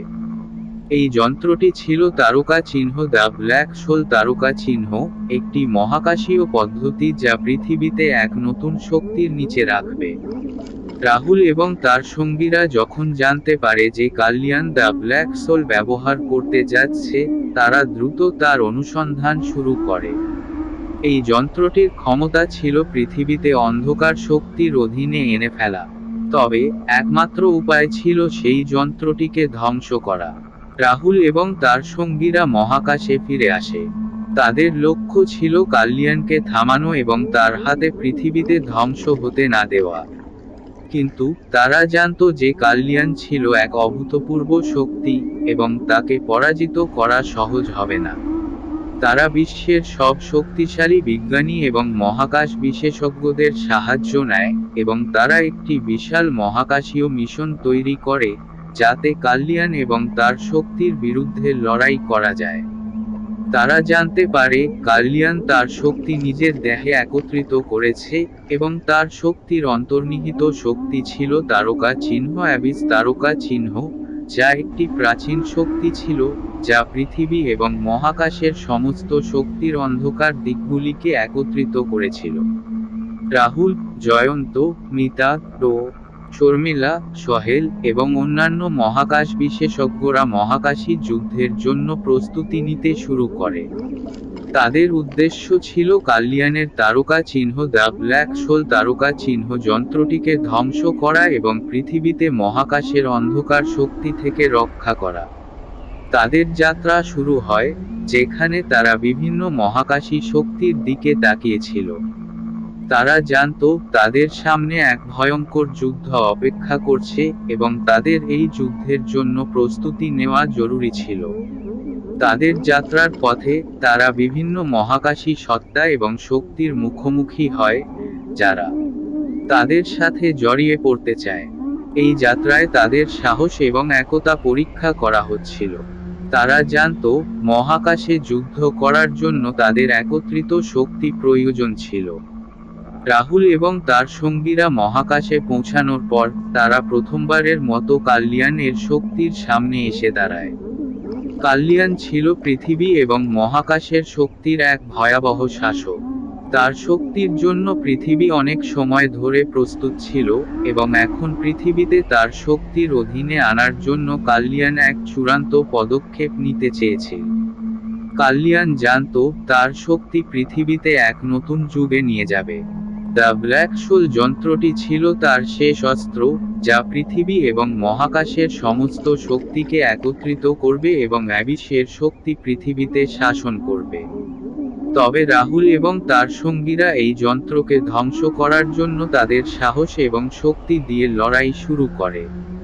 তারা জানত এই যুদ্ধ তাদের জীবনের সবচেয়ে কঠিন যুদ্ধ হতে চলেছে। যুদ্ধ শুরু হওয়ার পর রাহুল এবং তার সঙ্গীরা কাল্যাণ এবং তার শক্তির বিরুদ্ধে লড়াই করতে থাকে। প্রথমে তারা তার শক্তির বিরুদ্ধে সঠিক পথ খুঁজে পায়নি। কাল্যাণ এবং তার শক্তি ছিল অত্যন্ত শক্তিশালী, এবং তার প্রভাব মহাকাশের যে কোনো জায়গায় পৌঁছাতে পারত। তাদের স্পেসশিপ এবং যন্ত্রপাতি সবকিছু পরীক্ষা করার পর তারা বুঝতে পারে যে কাল্যাণ তার শক্তি তারকা চিহ্ন, অ্যাবিস তারকা চিহ্ন এর মাধ্যমে পৃথিবীতে সম্পূর্ণভাবে নিয়ন্ত্রণ করতে চাইছে। তাদের জন্য একমাত্র উপায় ছিল কাল্যাণের শক্তিকে বিচ্ছিন্ন করা এবং তারকা চিহ্ন, দ্য ব্ল্যাক হোল তারকা চিহ্ন এর শক্তিকে খতম করা। এই যুদ্ধ ছিল শুধু পৃথিবী এবং মহাকাশের জন্যই নয়, বরং পৃথিবী এবং মহাকাশের শক্তির মুক্তির জন্য ছিল। রাহুল এবং তার সঙ্গীরা জানত তারা যদি এই যুদ্ধ না জিততে পারে, তবে পৃথিবী আর কখনো মুক্তি পাবে না। তাদের যুদ্ধ চলাকালীন রাহুল এবং তার সঙ্গীরা এক নতুন শক্তির সম্মুখীন হয়। সেই শক্তি ছিল তারকা চিহ্ন সেন্টিনেল। তারকা চিহ্ন একটি অদৃশ্য শক্তি যা মহাকাশের শক্তির ভারসাম্য বজায় রাখতে কাজ করত। সেন্টিনেল যদিও এক মহাকাশী শক্তি, কিন্তু সে ছিল তাদের সাহায্যকারী, এবং তাকে একত্রিত করতে হবে কাল্লিয়ানকে পরাজিত করার জন্য। এই যুদ্ধ ছিল মহাকাশের শেষ যুদ্ধ, যেখানে পৃথিবী এবং মহাকাশের শক্তির ভারসাম্য রক্ষা করা হয়েছিল। শেষ পর্যন্ত রাহুল এবং তার সঙ্গীরা সেন্টিনেলের সাহায্যে কাল্লিয়ানকে পরাজিত করে এবং পৃথিবীতে মহাকাশের অন্ধকার শক্তি থেকে মুক্তি দেয়। কাল্লিয়ান পরাজিত হওয়ার পর পৃথিবী এবং মহাকাশে এক নতুন যুগ শুরু হয়। রাহুল এবং তার সঙ্গীরা জানত তারা পৃথিবীতে রক্ষা করেছে, কিন্তু তাদের সামনে আরও অনেক চ্যালেঞ্জ অপেক্ষা করছে। তারা বুঝতে পারে যে পৃথিবী এবং মহাকাশের শক্তি একত্রিত হয়ে নতুন একটি যুগের সূচনা করেছে। পৃথিবী এবং মহাকাশের মধ্যে নতুন সম্পর্ক স্থাপন করা হয়েছিল, যেখানে শক্তির ভারসাম্য রক্ষা করা হবে এবং অন্ধকার শক্তির পুনরাবৃত্তি ঠেকানো হবে। এটি ছিল এক নতুন পৃথিবী, যেখানে রাহুল এবং তার সঙ্গীরা তাদের ভবিষ্যৎ তৈরি করবে, এবং পৃথিবী আবার শান্তির পথে এগিয়ে যাবে। কাল্লিয়ান পরাজিত হওয়ার পর রাহুল এবং তার সঙ্গীরা পৃথিবী এবং মহাকাশে নতুন এক যুগের সূচনা আশা করছিল। তবে তাদের মনে এক অদ্ভুত ভয় বিরাজ করছিল। তারা জানত পৃথিবী এবং মহাকাশের শক্তি একত্রিত হলেও সেখানে কোনো এক অন্ধকার শক্তি রয়েছে, যা কখনো না কখনো আবার মাথাচাড়া দিয়ে উঠবে। একটি নতুন বিপদ তাদের সামনে আসতে চলেছে। মহাকাশে একটি নতুন সত্তা উদ্ভূত হয়েছে, যেটি পৃথিবী এবং মহাকাশের মধ্যে ভারসাম্য নষ্ট করতে চায়। এই শক্তির নাম ছিল তারকা চিহ্ন অ্যাবিস তারকা চিহ্ন, এবং এটি কাল্লিয়ান এবং নক্সের আগমনের আগেও মহাকাশে ছিল। তবে অ্যাবিসের শক্তি এতটাই অদৃশ্য এবং ভয়ঙ্কর ছিল যে এটি পৃথিবী এবং মহাকাশের সমস্ত শক্তিকে একত্রিত করে নিজের হাতে নিতে চায়। রাহুল, মিতা, জয়ন্ত, রো, শর্মিলা, সোহেল এবং তাদের নতুন সহযোদ্ধারা যখন মহাকাশের মধ্যে শান্তি আনার পরিকল্পনা করছিল, তখন তারা জানতে পারে যে অ্যাবিস পৃথিবী এবং মহাকাশের মধ্যে শক্তির ভারসাম্য নষ্ট করতে চায়। অ্যাবিস ছিল এক প্রাচীন শক্তি যা পৃথিবী এবং মহাকাশের মধ্যে অন্ধকার এবং আলো এর এক অদ্ভুত সমন্বয় সৃষ্টি করতে চায়। অ্যাবিসের উদ্দেশ্য ছিল মহাকাশের শক্তি একত্রিত করে প্রকৃতির ভারসাম্য ভেঙে দেওয়া। সে একটি অদৃশ্য শক্তির যন্ত্র তৈরি করেছে, যার মাধ্যমে পৃথিবী এবং মহাকাশের মধ্যে সমস্ত শক্তি অন্ধকারের দিকে টেনে নিয়ে আসবে। রাহুল এবং তার সঙ্গীরা জানত যে তাদের পুনরায় মহাকাশে যাত্রা করতে হবে, কারণ অ্যাবিসের শক্তি পৃথিবীর দিকে ধেয়ে আসছে। তবে তাদের এই যাত্রা শুধুমাত্র অ্যাবিসকে পরাজিত করার জন্য নয়, বরং পৃথিবী এবং মহাকাশের মধ্যে শক্তির ভারসাম্য রক্ষা করতে ছিল। রাহুল, মিতা, জয়ন্ত, রো, শর্মিলা, সোহেল এবং তাদের নতুন সহযোদ্ধারা মহাকাশের দিকে যাত্রা শুরু করে। তাদের লক্ষ্য ছিল অ্যাবিসের অদৃশ্য যন্ত্র ধ্বংস করা, যা পৃথিবীতে অন্ধকারের দিকে ঠেলে দিতে সক্ষম। তারা মহাকাশে পৌঁছানোর পর তারা দেখতে পায় যে অ্যাবিসের শক্তি পৃথিবী এবং মহাকাশের মধ্যে এক অদ্ভুত বিশৃঙ্খলা সৃষ্টি করতে শুরু করেছে। স্পেসশিপগুলি ধ্বংস হয়ে যেতে থাকে এবং মহাকাশের বিভিন্ন জায়গায় এক অদ্ভুত দ্রব্যবাহী শক্তি ছড়িয়ে পড়ে। এটা কি? আমরা কি অ্যাবিসের শক্তি অনুভব করতে পারছি? সোহেল ভয় পেয়ে প্রশ্ন করে। এটি অ্যাবিসের শক্তি এবং এটি আমাদের বিরুদ্ধে কাজ করতে শুরু করেছে। আমরা যতটা দ্রুত সম্ভব তার যন্ত্রটি ধ্বংস না করতে পারলে পৃথিবীতে হারাতে হবে। রাহুল দৃঢ় কণ্ঠে উত্তর দেয়। তাদের স্পেসশিপের ভিতরে বিভিন্ন অদ্ভুত শব্দ শোনা যায় এবং মহাকাশের অন্ধকার থেকে এক বৃহৎ ছায়া তাদের দিকে এগিয়ে আসে। তারা বুঝতে পারে অ্যাবিস তাদের দিকে ধেয়ে আসছে। অ্যাবিসের শক্তি তাদের সামনে এসে দাঁড়ায়। এটি ছিল এক অদৃশ্য শক্তি যা পৃথিবী এবং মহাকাশের মধ্যে এক নতুন অন্ধকারের যুগ প্রতিষ্ঠা করতে চেয়েছিল। কিন্তু রাহুল এবং তার সঙ্গীরা জানত তাদের শক্তি একত্রিত হলে তারা অ্যাবিসের শক্তিকে পরাজিত করতে পারবে। তোমরা কি জানো আমি কি? অ্যাবিসের কণ্ঠে গুঞ্জন ওঠে। আমি মহাকাশের প্রকৃত অন্ধকার শক্তি। আমি পৃথিবীতে শাসন করব এবং তোমরা কেউ আমাকে থামাতে পারবে না। রাহুল সাহস নিয়ে বলে, তুমি যত শক্তিশালী হও, পৃথিবী আমাদের। আমরা তোমাকে থামাতে পারবো। তারপর শুরু হয় এক ভয়াবহ যুদ্ধ।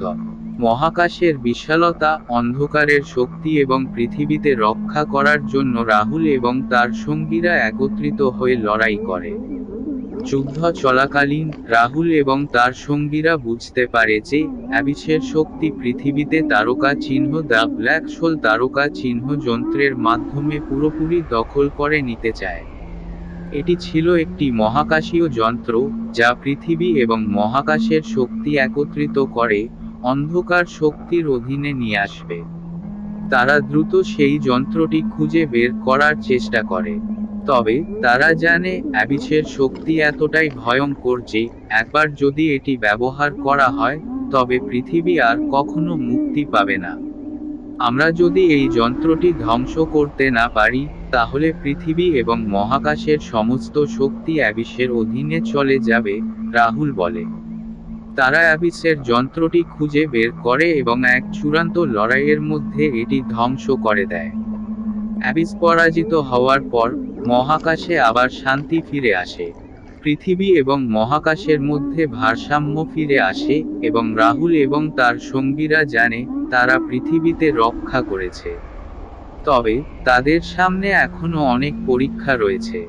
এটি শেষ নয়, আমাদের সতর্ক থাকতে হবে, রাহুল বলে। মহাকাশের শক্তির দিকে তাকিয়ে আমরা বুঝতে পারছি পৃথিবী এখনো নিরাপদ নয়। তারা জানত যে পৃথিবী এবং মহাকাশের মধ্যে শান্তি বজায় রাখতে তাদের আরও অনেক কাজ করতে হবে। কিন্তু তারা জানত একত্রিত শক্তি দিয়ে তারা পৃথিবী এবং মহাকাশকে রক্ষা করতে সক্ষম। এটি ছিল মহাকাশের এক নতুন যুগের সূচনা, যেখানে পৃথিবী এবং মহাকাশ এক নতুন দিগন্তে এগিয়ে যাবে। অ্যাবিস পরাজিত হওয়ার পর পৃথিবী এবং মহাকাশে কিছুটা শান্তি ফিরে আসে। কিন্তু রাহুল এবং তার সঙ্গীরা জানত তাদের যাত্রা এখনো শেষ হয়নি। পৃথিবী এবং মহাকাশের মধ্যে ভারসাম্য পুনঃস্থাপন হলেও নতুন শক্তির উত্থান হতে পারে। মহাকাশের গভীরে এক নতুন শক্তির অমীমাংসিত অস্তিত্ব ছিল, যা পৃথিবী এবং মহাকাশের মধ্যে নতুন বিপদ নিয়ে আসতে পারে। আমরা জানি না পৃথিবী ও মহাকাশের জন্য সবচেয়ে বড় বিপদ কখন আসবে, রাহুল বলল, তবে আমাদের প্রস্তুত থাকতে হবে। এই নতুন শক্তি, যার নাম ছিল তারকা চিহ্ন ক্রিপ্টন তারকা চিহ্ন, এর আগমনের পর পৃথিবী এবং মহাকাশের মধ্যে এক নতুন ঝুঁকি তৈরি হতে চলেছে। ক্রিপ্টন ছিল এক অদৃশ্য শক্তি যা মহাকাশের অন্ধকার অঞ্চল থেকে পৃথিবীতে প্রবাহিত হতে পারে। এটি ছিল এমন এক শক্তি যা পৃথিবী এবং মহাকাশের সব সীমানাকে চূর্ণ করে দিতে সক্ষম। ক্রিপ্টন ছিল এক প্রাচীন শক্তি যা মহাকাশের গহ্বরে হাজার হাজার বছর ধরে নিভৃত অবস্থায় ছিল। এটি এক ধরনের ধ্বংসাত্মক শক্তি যা পৃথিবী এবং মহাকাশের মধ্যে ভারসাম্য নষ্ট করতে চেয়েছিল। রাহুল এবং তার সঙ্গীরা যখন মহাকাশের মধ্যে শান্তি ফিরিয়ে আনার চেষ্টা করছিল তখন তারা জানতে পারে যে ক্রিপ্টন ধীরে ধীরে পৃথিবীর দিকে এগিয়ে আসছে। এটি শুধু একটি শক্তি নয়, এটি পৃথিবী এবং মহাকাশের জন্য এক নতুন বিপদ। শর্মিলা বলল, ক্রিপ্টন যদি পৃথিবীতে পৌঁছাতে পারে তবে পৃথিবী আর কখনো আগের মতো থাকতে পারবে না। রাহুল এবং তার সঙ্গীরা শীঘ্রই সিদ্ধান্ত নেয় তারা মহাকাশে ফিরে গিয়ে ক্রিপ্টনকে থামাতে হবে। তারা জানত যে ক্রিপ্টনকে থামাতে না পারলে পৃথিবী এবং মহাকাশ উভয়ই ধ্বংস হয়ে যেতে পারে। রাহুল, মিতা, জয়ন্ত, সোহেল, শর্মিলা এবং অন্যান্য সদস্যরা মহাকাশের দিকে যাত্রা শুরু করে। তাদের লক্ষ্য ছিল ক্রিপ্টনের শক্তির উৎস খুঁজে বের করা এবং সেই শক্তির বিরুদ্ধে লড়াই করা।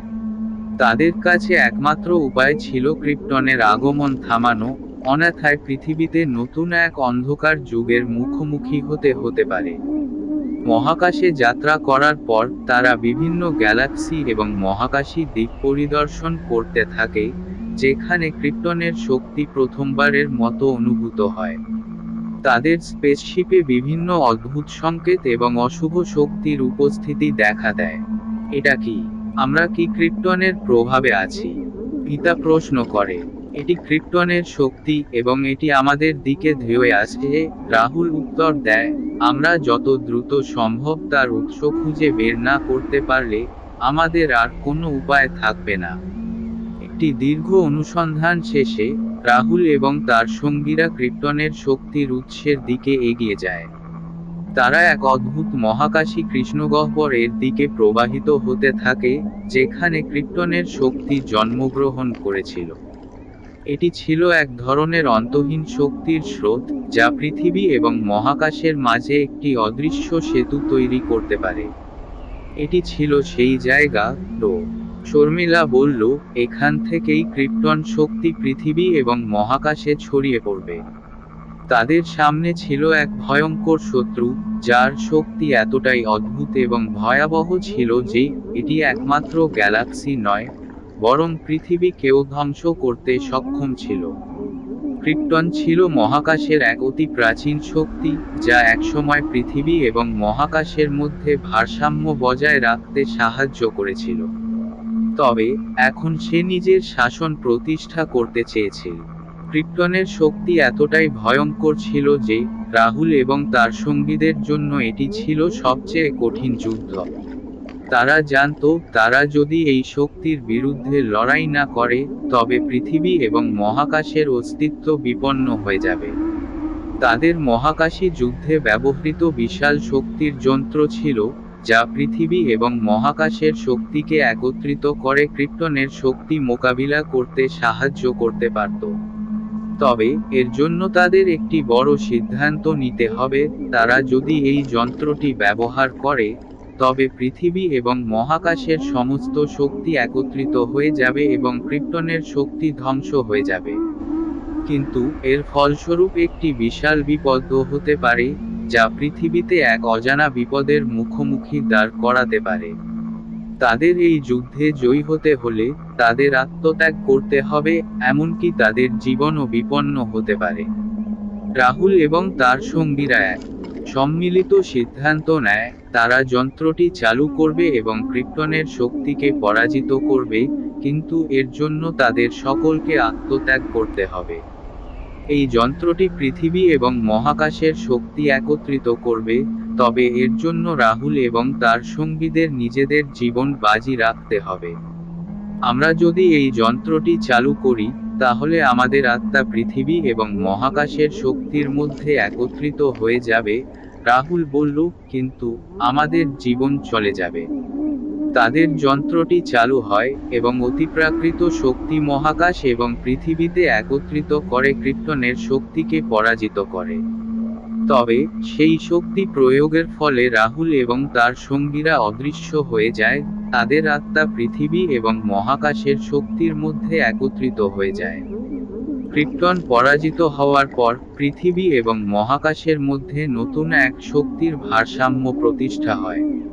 তবে রাহুল এবং তার সঙ্গীদের আত্মত্যাগের ফলে পৃথিবী এক নতুন যুগে প্রবেশ করে। পৃথিবী এবং মহাকাশের শক্তির মধ্যে এক নতুন সেতু তৈরি হয়, যা তাদের পৃথিবী এবং মহাকাশের মধ্যে সম্পর্ক স্থাপন করে। তারা আমাদের জন্য আত্মত্যাগ করেছে, মিতা বলল। তাদের আত্মা মহাকাশ এবং পৃথিবীতে রক্ষা করতে একত্রিত হয়েছে। এটি ছিল পৃথিবী এবং মহাকাশের নতুন যুগের সূচনা, যেখানে একত্রিত শক্তি পৃথিবী এবং মহাকাশের ভবিষ্যৎ তৈরি করবে। রাহুল এবং তার সঙ্গীরা তাদের জীবনের পরিণতির মাধ্যমে পৃথিবী এবং মহাকাশের জন্য একটি নতুন পৃথিবী তৈরি করে গেছে। তাদের আত্মত্যাগের পর পৃথিবী এবং মহাকাশের শক্তি একত্রিত হয়ে নতুন একটি পৃথিবী তৈরি করে। এখানে কোনো অন্ধকার শক্তি আর প্রবাহিত হবে না, এবং পৃথিবী এবং মহাকাশের মধ্যে এক নতুন যুগের সূচনা হবে। রাহুল এবং তার সঙ্গীদের আত্মা এখন মহাকাশের শক্তির মধ্যে বাস করছে এবং তারা পৃথিবী এবং মহাকাশের জন্য নিরাপত্তা এবং ভারসাম্য প্রতিষ্ঠা করেছে। তারা আমাদের জন্য আত্মত্যাগ করেছে এবং আমরা তাদের স্মৃতির মধ্যে শান্তি পাব, জয়ন্ত বলল। এটি ছিল পৃথিবী এবং মহাকাশের এক নতুন দিগন্তের সূচনা, যেখানে রাহুল এবং তার সঙ্গীরা পৃথিবী এবং মহাকাশের শক্তির ভারসাম্য প্রতিষ্ঠা করতে সক্ষম হয়েছিল। রাহুল এবং তার সঙ্গীদের আত্মত্যাগের পর পৃথিবী এবং মহাকাশে এক নতুন যুগের সূচনা হয়েছিল। কিন্তু শান্তি দীর্ঘস্থায়ী হতে পারল না। মহাকাশের গভীরে এক অজানা শক্তি আবার উত্থিত হতে শুরু করল। এটি ছিল ফেনিক্স, একটি শক্তিশালী এবং ভয়ঙ্কর শক্তি, যা পৃথিবী এবং মহাকাশের শক্তির ভারসাম্য নষ্ট করতে চেয়েছিল। এটা আরেকটি বিপদ, শর্মিলা বলল। ফেনিক্স হচ্ছে এক নতুন শক্তি, যা মহাকাশের গভীর থেকে উঠে আসছে। রাহুল এবং তার সঙ্গীরা জানত তাদের যাত্রা এখনো শেষ হয়নি। পৃথিবী এবং মহাকাশের শান্তি রক্ষা করার জন্য তাদের আবারও লড়াই করতে হবে। ফেনিক্স এক প্রাচীন মহাকাশী শক্তি, যা একসময় মহাকাশের শক্তির ভারসাম্য রক্ষা করেছিল। কিন্তু সে এখন পৃথিবী এবং মহাকাশের মধ্যে অশান্তির সৃষ্টি করতে চাচ্ছিল। রাহুল এবং তার সঙ্গীরা বুঝতে পারে তাদের আবার মহাকাশে ফিরে যেতে হবে এবং ফেনিক্সের শক্তির উৎস খুঁজে বের করতে হবে। আমরা যদি ফেনিক্সকে থামাতে না পারি, পৃথিবী ও মহাকাশের মধ্যে সমস্ত শক্তির ভারসাম্য হারিয়ে যাবে, রাহুল বলেন। তারা একটি নতুন অভিযান শুরু করে, যেখানে তাদের লক্ষ্য ছিল ফেনিক্সের শক্তি ধ্বংস করা এবং পৃথিবীতে রক্ষা করা। রাহুল এবং তার সঙ্গীরা মহাকাশের দিকে যাত্রা শুরু করে। এই যাত্রা ছিল এক ভয়ঙ্কর এবং অজানা পথ। তারা জানত ফেনিক্সের শক্তির উৎস খুঁজে বের করা সহজ হবে না। মহাকাশের অন্ধকার অঞ্চলে তাদের যেতে হবে, যেখানে শক্তির প্রবাহ অবিশ্বাস্যভাবে শক্তিশালী। ফেনিক্স যদি পৃথিবীতে আক্রমণ করে, তবে পৃথিবীতে ধ্বংস করতে পারে, জয়ন্ত বলল। আমাদের যত দ্রুত সম্ভব তার শক্তির উৎস খুঁজে বের করতে হবে। তাদের যাত্রা অনেক বিপজ্জনক ছিল, কিন্তু তাদের দৃঢ় সংকল্প ছিল পৃথিবী এবং মহাকাশের জন্য শান্তি আনার। মহাকাশের গভীরে প্রবাহিত হতে হতে রাহুল এবং তার সঙ্গীরা একটি অদ্ভুত সংকেত অনুভব করে। এটি ছিল ফেনিক্সের শক্তির শক্তিশালী সিগন্যাল।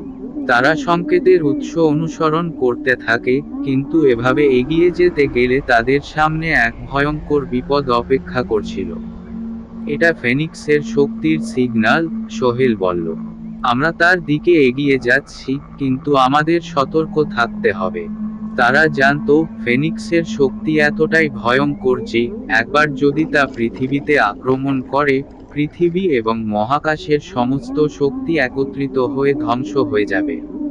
রাহুল এবং তার সঙ্গীরা যখন ফেনিক্সের শক্তির উৎসের কাছে পৌঁছায়, তারা দেখতে পায় সেখানে একটি বিশাল কৃষ্ণগহ্বর সৃষ্টি হয়েছে। এই কৃষ্ণগহ্বর ছিল ফেনিক্সের শক্তির কেন্দ্র, যা পৃথিবী এবং মহাকাশের শক্তির ভারসাম্যকে চূর্ণ করতে সক্ষম ছিল। এটি ফেনিক্সের শক্তির মূল, শর্মিলা বলল। এটি পৃথিবী এবং মহাকাশের শক্তির সমন্বয়কে একত্রিত করে এবং আমাদের জন্য ভয়ঙ্কর পরিণতি হতে পারে। রাহুল এবং তার সঙ্গীরা জানত তাদের এই শক্তির বিরুদ্ধে লড়াই করতে হবে। তবে তাদের সামনে একটি কঠিন পথ ছিল। যুদ্ধ শুরু হলো। ফেনিক্সের শক্তি তাদের প্রতিটি পদক্ষেপে বাধা সৃষ্টি করছিল। রাহুল এবং তার সঙ্গীরা সেই শক্তির বিরুদ্ধে এক অসম্ভব যুদ্ধ শুরু করে। ফেনিক্সের শক্তি ছিল অদৃশ্য, কিন্তু তার প্রভাব এতটাই শক্তিশালী ছিল যে এটি মহাকাশের প্রতিটি অঞ্চলকে বিপদগ্রস্ত করে তুলেছিল। আমরা যদি এই শক্তিকে পরাজিত না করি, তবে পৃথিবী এবং মহাকাশের অস্তিত্ব বিপন্ন হয়ে যাবে, রাহুল বলল। আমাদের যুদ্ধ চালিয়ে যেতে হবে। তাদের যুদ্ধ ছিল কঠিন, তবে তারা জানত যে পৃথিবী এবং মহাকাশের ভবিষ্যৎ তাদের হাতেই। যুদ্ধের মাঝে রাহুল এবং তার সঙ্গীরা বুঝতে পারে তাদের সামনে একটি কঠিন সিদ্ধান্ত নিতে হবে। তারা যদি ফেনিক্সের শক্তি পরাজিত করতে চায়, তবে তাদের বিশ্বের শক্তির সমস্ত উৎস একত্রিত করতে হবে এবং এক অদ্ভুত যন্ত্রের মাধ্যমে ফেনিক্সের শক্তিকে ধ্বংস করতে হবে। তবে এর জন্য তাদের আত্মত্যাগ করতে হবে। আমরা যদি এই যন্ত্রটি চালু করি, আমাদের জীবনের মূল্য দিতে হবে। কিন্তু এটি একমাত্র উপায় পৃথিবী এবং মহাকাশকে রক্ষা করার, রাহুল বলল। রাহুল এবং তার সঙ্গীরা একত্রিত হয়ে যন্ত্রটি চালু করার সিদ্ধান্ত নেয়। তারা জানত এর মাধ্যমে পৃথিবী এবং মহাকাশের শক্তি একত্রিত হবে, কিন্তু এর জন্য তাদের আত্মত্যাগ করতে হবে। আমরা যদি এই যন্ত্রটি চালু করি, তাহলে পৃথিবী এবং মহাকাশের শক্তি একত্রিত হবে এবং ফেনিক্সের শক্তি ধ্বংস হবে, মিতা বলল। কিন্তু এর জন্য আমাদের জীবন বাজি রাখতে হবে। তারা যন্ত্রটি চালু করে এবং ফেনিক্সের শক্তি ধ্বংস করতে সক্ষম হয়। কিন্তু সেই মুহূর্তে রাহুল এবং তার সঙ্গীরা অদৃশ্য হয়ে যায়। তাদের আত্মা পৃথিবী এবং মহাকাশের শক্তির মধ্যে একত্রিত হয়ে যায়। ফেনিক্সের শক্তি পরাজিত হওয়ার পর পৃথিবী এবং মহাকাশে এক নতুন যুগের সূচনা হয়। রাহুল এবং তার সঙ্গীদের আত্মত্যাগ পৃথিবী এবং মহাকাশের জন্য শান্তি নিয়ে আসে। পৃথিবী এবং মহাকাশের শক্তি একত্রিত হয়ে নতুন এক ভারসাম্য তৈরি করে, যা পৃথিবী এবং মহাকাশের ভবিষ্যতের জন্য নিরাপদ। তারা আমাদের জন্য আত্মত্যাগ করেছে এবং আমরা তাদের স্মৃতির মধ্যে শান্তি পাব, জয়ন্ত বলল। তাদের আত্মা মহাকাশ এবং পৃথিবীতে রক্ষা করতে একত্রিত হয়েছে। এটি ছিল পৃথিবী এবং মহাকাশের এক নতুন দিগন্তের সূচনা, যেখানে রাহুল এবং তার সঙ্গীরা পৃথিবী এবং মহাকাশের শক্তির ভারসাম্য প্রতিষ্ঠা করতে সক্ষম হয়েছিল। রাহুল এবং তার সঙ্গীদের আত্মত্যাগের পর পৃথিবী এবং মহাকাশের শক্তি একত্রিত হয়ে শান্তির একটি নতুন যুগের সূচনা ঘটে। পৃথিবী এবং মহাকাশের মধ্যে শক্তির ভারসাম্য বজায় রেখে পৃথিবী এবং মহাকাশ এক নতুন যুগের দিকে এগিয়ে যায়। এটি শেষ তো, শর্মিলা বলল। তাদের আত্মত্যাগের পর পৃথিবী এবং মহাকাশের জন্য শান্তি এসেছে। এটি ছিল পৃথিবী এবং মহাকাশের এক নতুন যুগের সূচনা, যেখানে শান্তি এবং ভারসাম্য বজায় থাকবে। রাহুল এবং তার সঙ্গীদের স্মৃতি মহাকাশের অগণিত নক্ষত্রের মধ্যে এক চিরস্থায়ী ছায়া হয়ে থাকবে। এটি ছিল গল্পের শেষ অধ্যায়। এই সমাপ্তির মাধ্যমে পুরো কাহিনী একটি উপযুক্ত উপসংহারে পৌঁছেছে, যেখানে পৃথিবী এবং মহাকাশের শক্তির ভারসাম্য প্রতিষ্ঠা হয়েছে। গল্পের সারমর্ম। গল্পটি রাহুল এবং তার সঙ্গীদের এক অবর্ণনীয় যাত্রার কাহিনী, যারা পৃথিবী এবং মহাকাশের শক্তির ভারসাম্য রক্ষার জন্য নিজেদের জীবনকে বাজি রাখে। এটি মূলত শক্তি, আত্মত্যাগ এবং পৃথিবী ও মহাকাশের মধ্যে ভারসাম্য বজায় রাখার সংগ্রাম নিয়ে গঠিত। মহাকাশের শক্তির বিপদ, যেমন নক্স, ক্রিপ্টন, ফেনিক্স, পৃথিবী এবং মহাকাশের মধ্যে তীব্র অশান্তির সৃষ্টি করতে চেয়েছিল। এই বিপদের মুখোমুখি হয়ে রাহুল, মিতা, জয়ন্ত, সোহেল, টো, শর্মিলা এবং অন্যান্য চরিত্ররা তাদের সাহস, বন্ধুত্ব এবং একতার মাধ্যমে এই শক্তির বিরুদ্ধে লড়াই করে পৃথিবীতে রক্ষা করতে সক্ষম হয়। গল্পের মূল বার্তা হল আত্মত্যাগের মূল্য। যখন পৃথিবী এবং মহাকাশের অস্তিত্ব বিপন্ন হয়ে পড়ে, তখন তাদের পক্ষ থেকে একটি বড় সিদ্ধান্ত নেওয়া হয়, যা শেষ পর্যন্ত পৃথিবী ও মহাকাশের মধ্যে শান্তি প্রতিষ্ঠা করে। তারা নিজেদের জীবন দিয়ে পৃথিবী এবং মহাকাশের মধ্যে ভারসাম্য ফিরিয়ে আনে এবং শক্তির নতুন যুগের সূচনা ঘটায়। গল্পটি আমাদের শেখায় যে শক্তি এবং ভয় একদিকে যেমন বিপদ সৃষ্টি করতে পারে, তেমনি সেই শক্তির সঠিক ব্যবহার এবং সাহসিকতার মাধ্যমে পৃথিবীতে রক্ষা করাও সম্ভব।